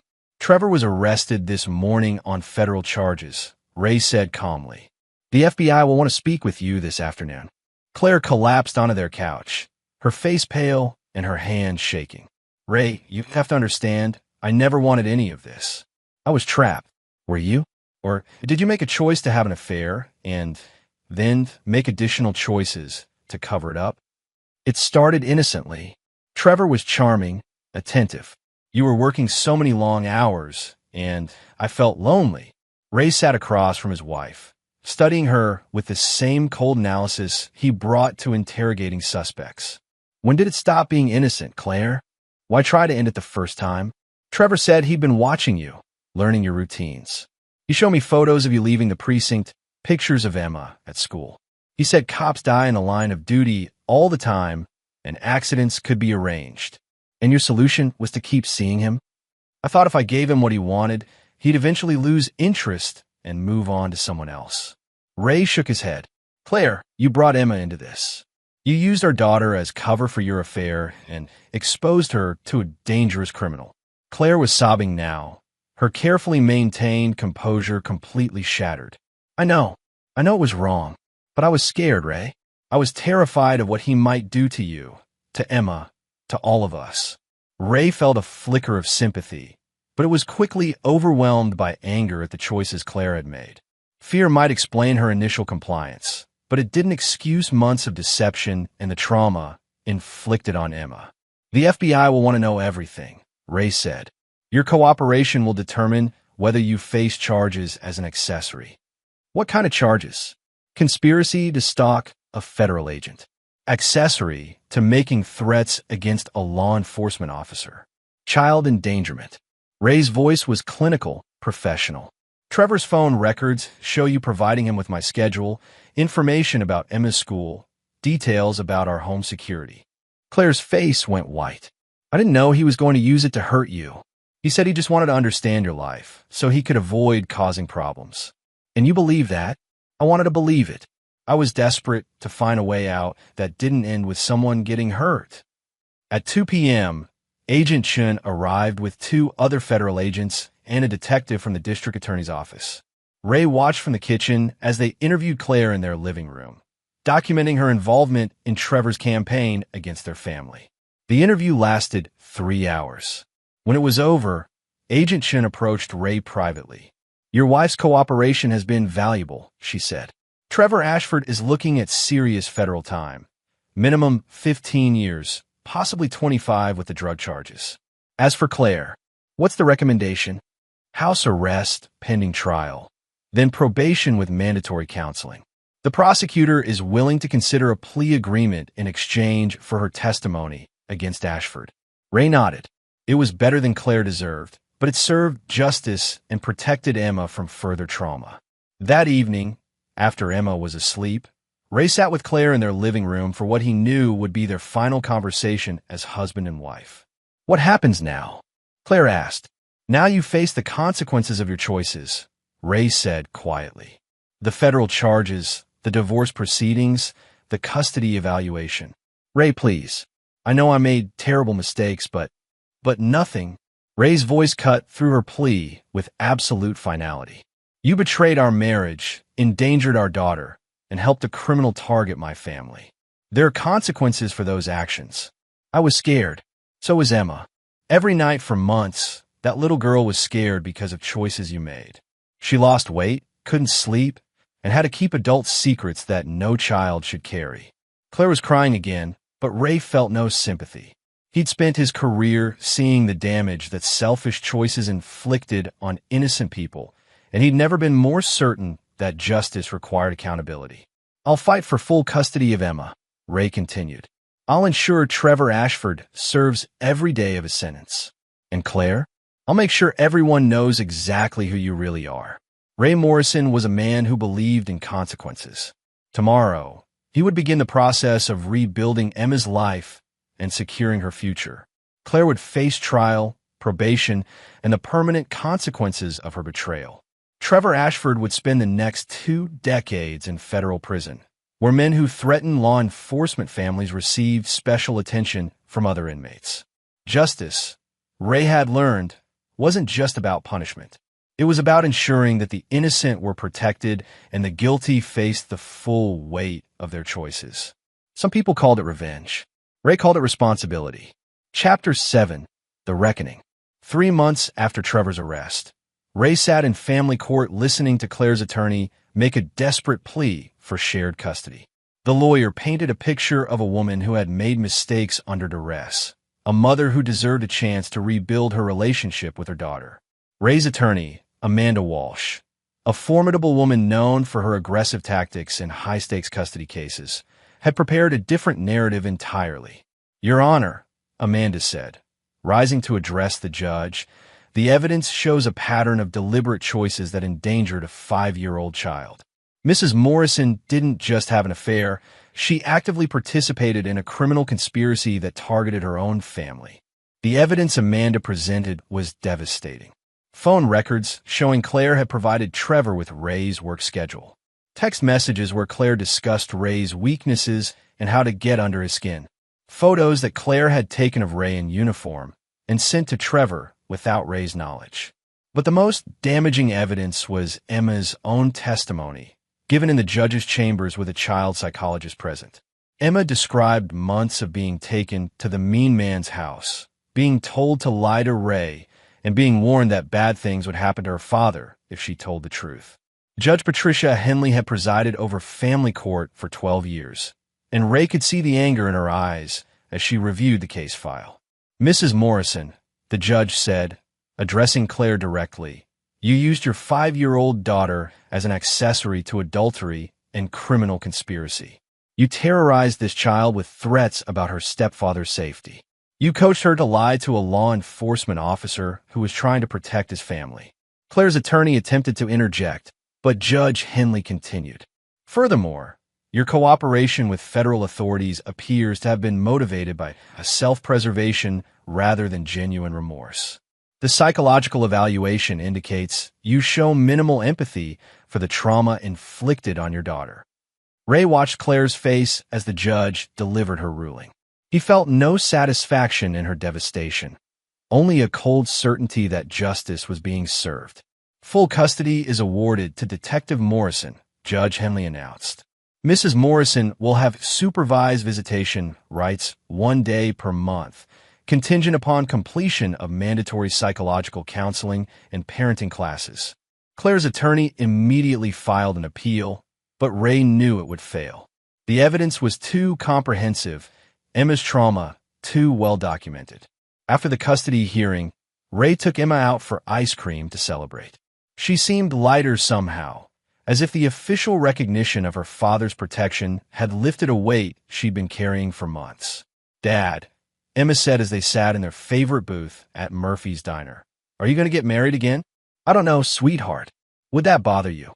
Emma considered this seriously, the way she approached all important questions.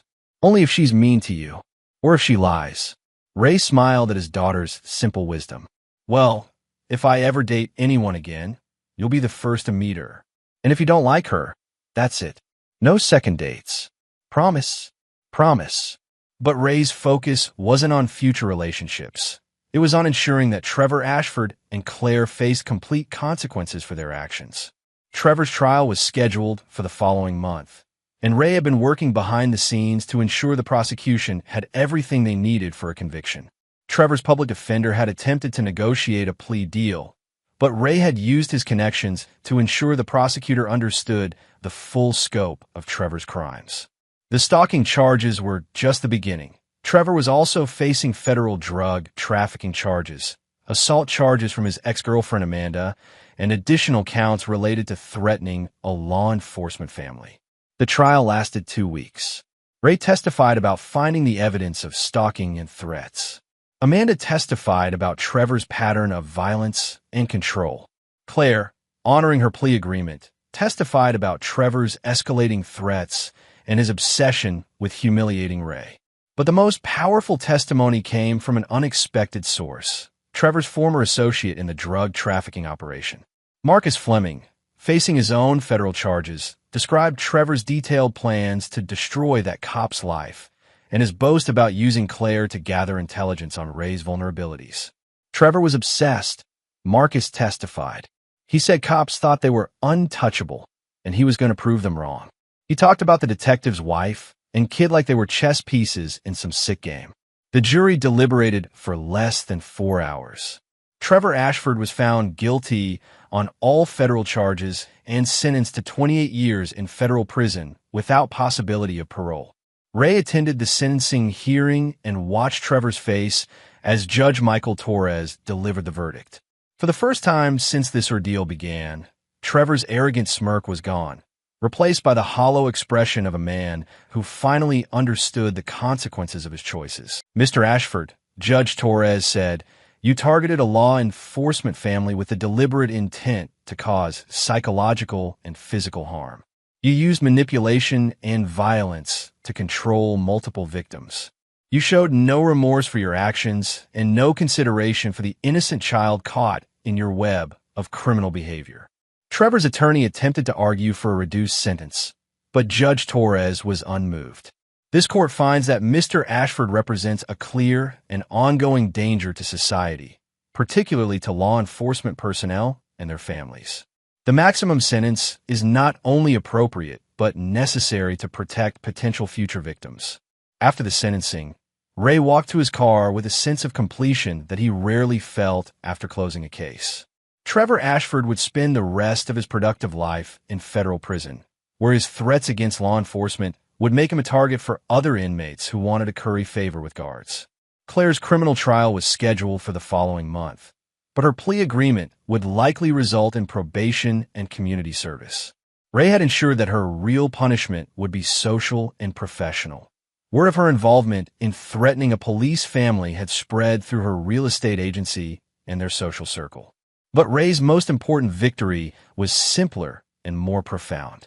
Emma was safe, happy, and healing. She was seeing a child psychologist who specialized in trauma recovery, and her nightmares had stopped. She was eating normally again, laughing at appropriate times, and trusting Ray to protect her. Ray Morrison was a man who believed in justice, and justice had been served. Trevor Ashford and Claire had learned that some people should never be crossed, and some betrayals carried permanent consequences. The innocent had been protected. The guilty had been punished. Ray could sleep soundly knowing that his family was safe and his enemies were neutralized. Some people called it revenge. Ray called it responsibility, the obligation of strong men to protect those who couldn't protect themselves and to ensure that evil faced consequences. Chapter 8. The New Beginning. 6 months after Trevor's sentencing, Ray and Emma had settled into a new routine that felt more natural and peaceful than anything they'd experienced during the marriage to Claire. Emma was thriving in her new school. Ray had moved them to a house in a different district to create physical and psychological distance from their previous life. The new house was smaller but felt more like home. Emma had helped pick out the paint colors for her room, and Ray had taught her to use basic tools so she could help with simple repairs. They cooked dinner together most nights, did homework at the kitchen table, and established bedtime routines that included both story time and honest conversations about their day. Dr. Sarah Martinez, Emma's therapist, had declared Emma's recovery remarkable and reduced their sessions to once monthly. Emma was sleeping through the night, her appetite had returned to normal, and she was making friends at her new school. "She's resilient," Dr. Martinez told Ray during one of their parent consultation sessions. Children who have a strong, consistent adult in their life can recover from trauma much more effectively than those who don't. "You've given her the security she needed to heal." Ray felt a quiet pride in Emma's recovery, but he also knew their work wasn't finished. Claire's monthly supervised visits were awkward affairs that left Emma confused and sometimes sad, but Dr. Martinez encouraged them to continue as long as Emma wasn't regressing. "She needs to understand that her mother's choices weren't her fault," Dr. Martinez explained. "And she needs to see that you're not preventing a relationship. You're just ensuring it's safe." The visits took place at a family services center under the supervision of a social worker. Claire brought gifts and made promises about future activities, but Emma remained politely distant. She'd grown wise beyond her years about the difference between words and actions. Ray's professional life had also evolved. His work on the Trevor Ashford case had earned him recognition from the FBI, and he'd been offered a position with a joint task force investigating crimes against law enforcement families. The job paid better, offered more regular hours, and allowed him to use his experience to help other families facing similar threats. His new partner, Detective Lisa Chun, Agent Chen's sister, coincidentally, was a former military investigator who brought a different perspective to their cases. She was also a single parent, which gave them common ground beyond their professional partnership. "You know," Lisa said one afternoon as they reviewed case files, "Emma's going to start asking questions about dating eventually. Have you thought about what you'll tell her?" Ray had thought about it, actually. Emma was 8 now, mature for her age, and increasingly aware of family dynamics among her friends. "I told her she gets veto power over anyone I might date seriously," Ray said. "If she doesn't like them, that's it."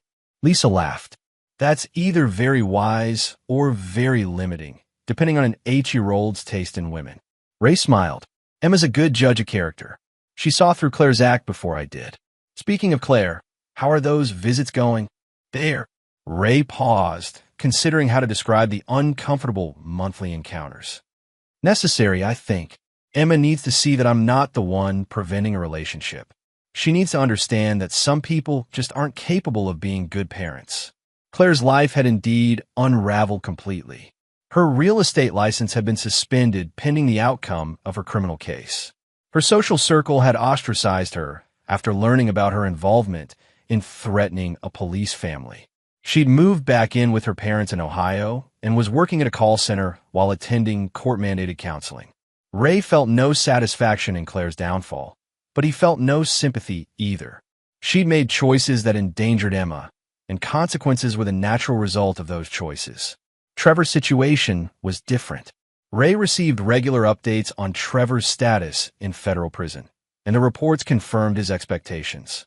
Trevor had been classified as a high-risk inmate due to his threats against law enforcement, which meant he spent most of his time in protective custody. But even protective custody couldn't shield him from the consequences of his actions. Other inmates who wanted to curry favor with guards, many of whom were former police officers, made Trevor's life miserable. He'd been assaulted twice, had his commissary privileges revoked multiple times, and was serving additional time in solitary confinement for various infractions. Ray had also used his connections to ensure that Trevor's parole hearing, scheduled for 15 years in the future, would be well documented with victim impact statements and detailed accounts of his crimes. Trevor Ashford would serve every day of his sentence. But Ray's focus had shifted from revenge to rebuilding. Emma was his priority now, and everything else was secondary. One evening, as they worked on Emma's science project about solar systems, she asked a question that caught Ray off guard. "Dad, do you think Mom loved me?" Ray set down the paintbrush he'd been using to help Emma color Jupiter and considered his answer carefully. "I think Mom loved the idea of you," he said finally. "But love means protecting people, even when it's hard. Love means telling the truth, even when it's uncomfortable. Love means putting someone else's needs before your own." Emma nodded solemnly. "Like how you protect me?" "Exactly like that. Real love is about actions, not words." "Do you think she'll ever learn how to love people the right way?"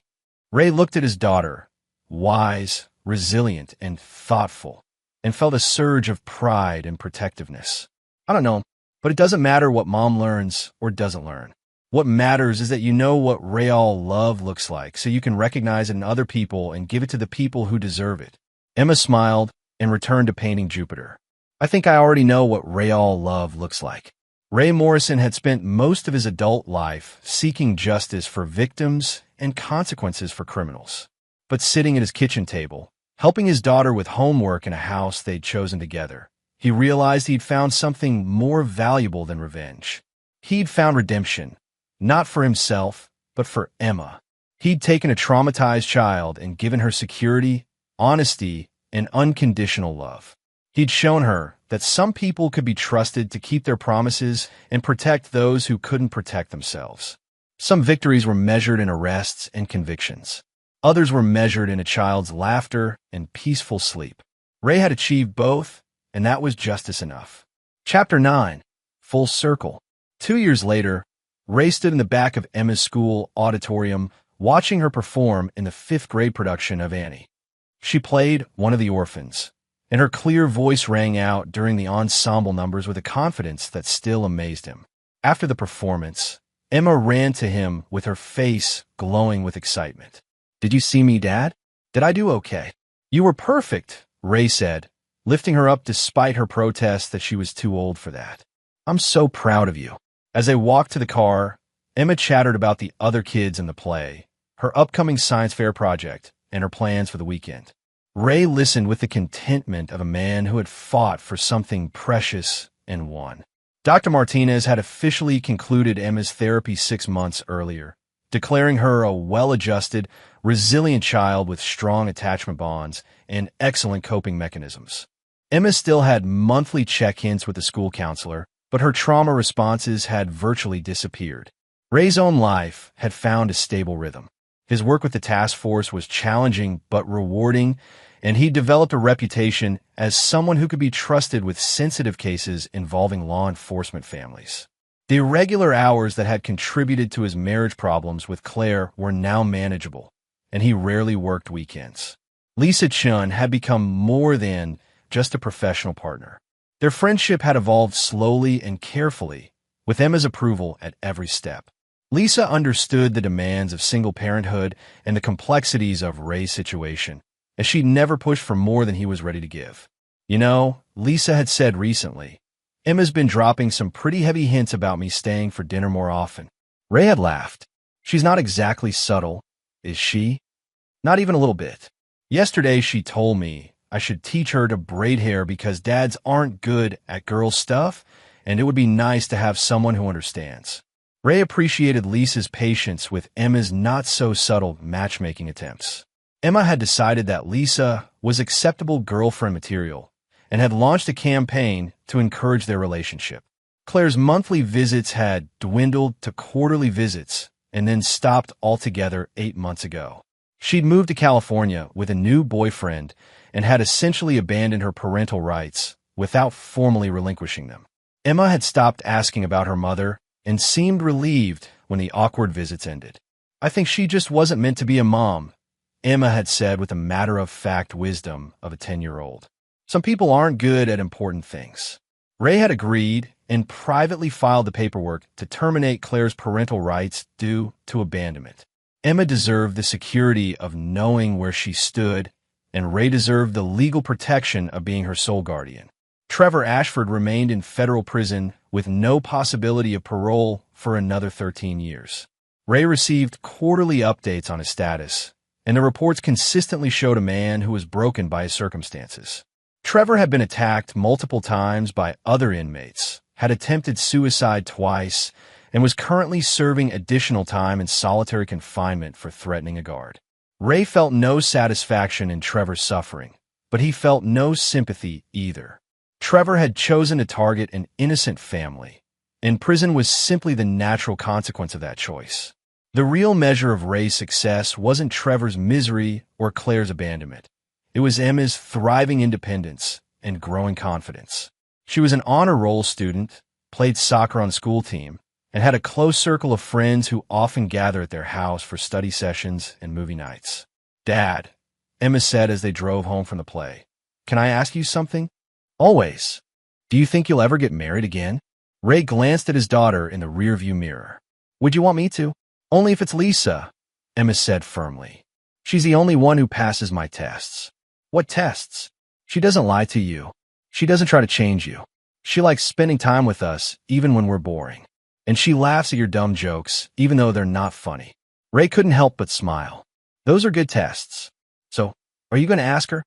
"Emma, relationships are complicated." "Dad." Emma's voice carried the exasperated tone of a child who thought adults were unnecessarily dense. "She brings you coffee the way you like it without being asked. She helped me with my math homework, even though it's not her job. She worries about you when you work late cases. She's already part of our family. You just need to make it official." Ray Morrison had faced down armed criminals, survived 3 officer-involved shootings, and successfully prosecuted some of the most dangerous men in New York. But his 10-year-old daughter's relationship advice made him nervous. "I'll think about it," he said. "Think fast," Emma replied. "Good women don't wait around forever for scared men to figure out obvious things." That evening, after Emma was asleep, Ray sat on his back porch with a beer and considered his daughter's wisdom. Emma was right. Lisa had become part of their family through her actions, her consistency, and her genuine care for both of them. Ray had learned the hard way that trust was earned through daily choices, not grand gestures.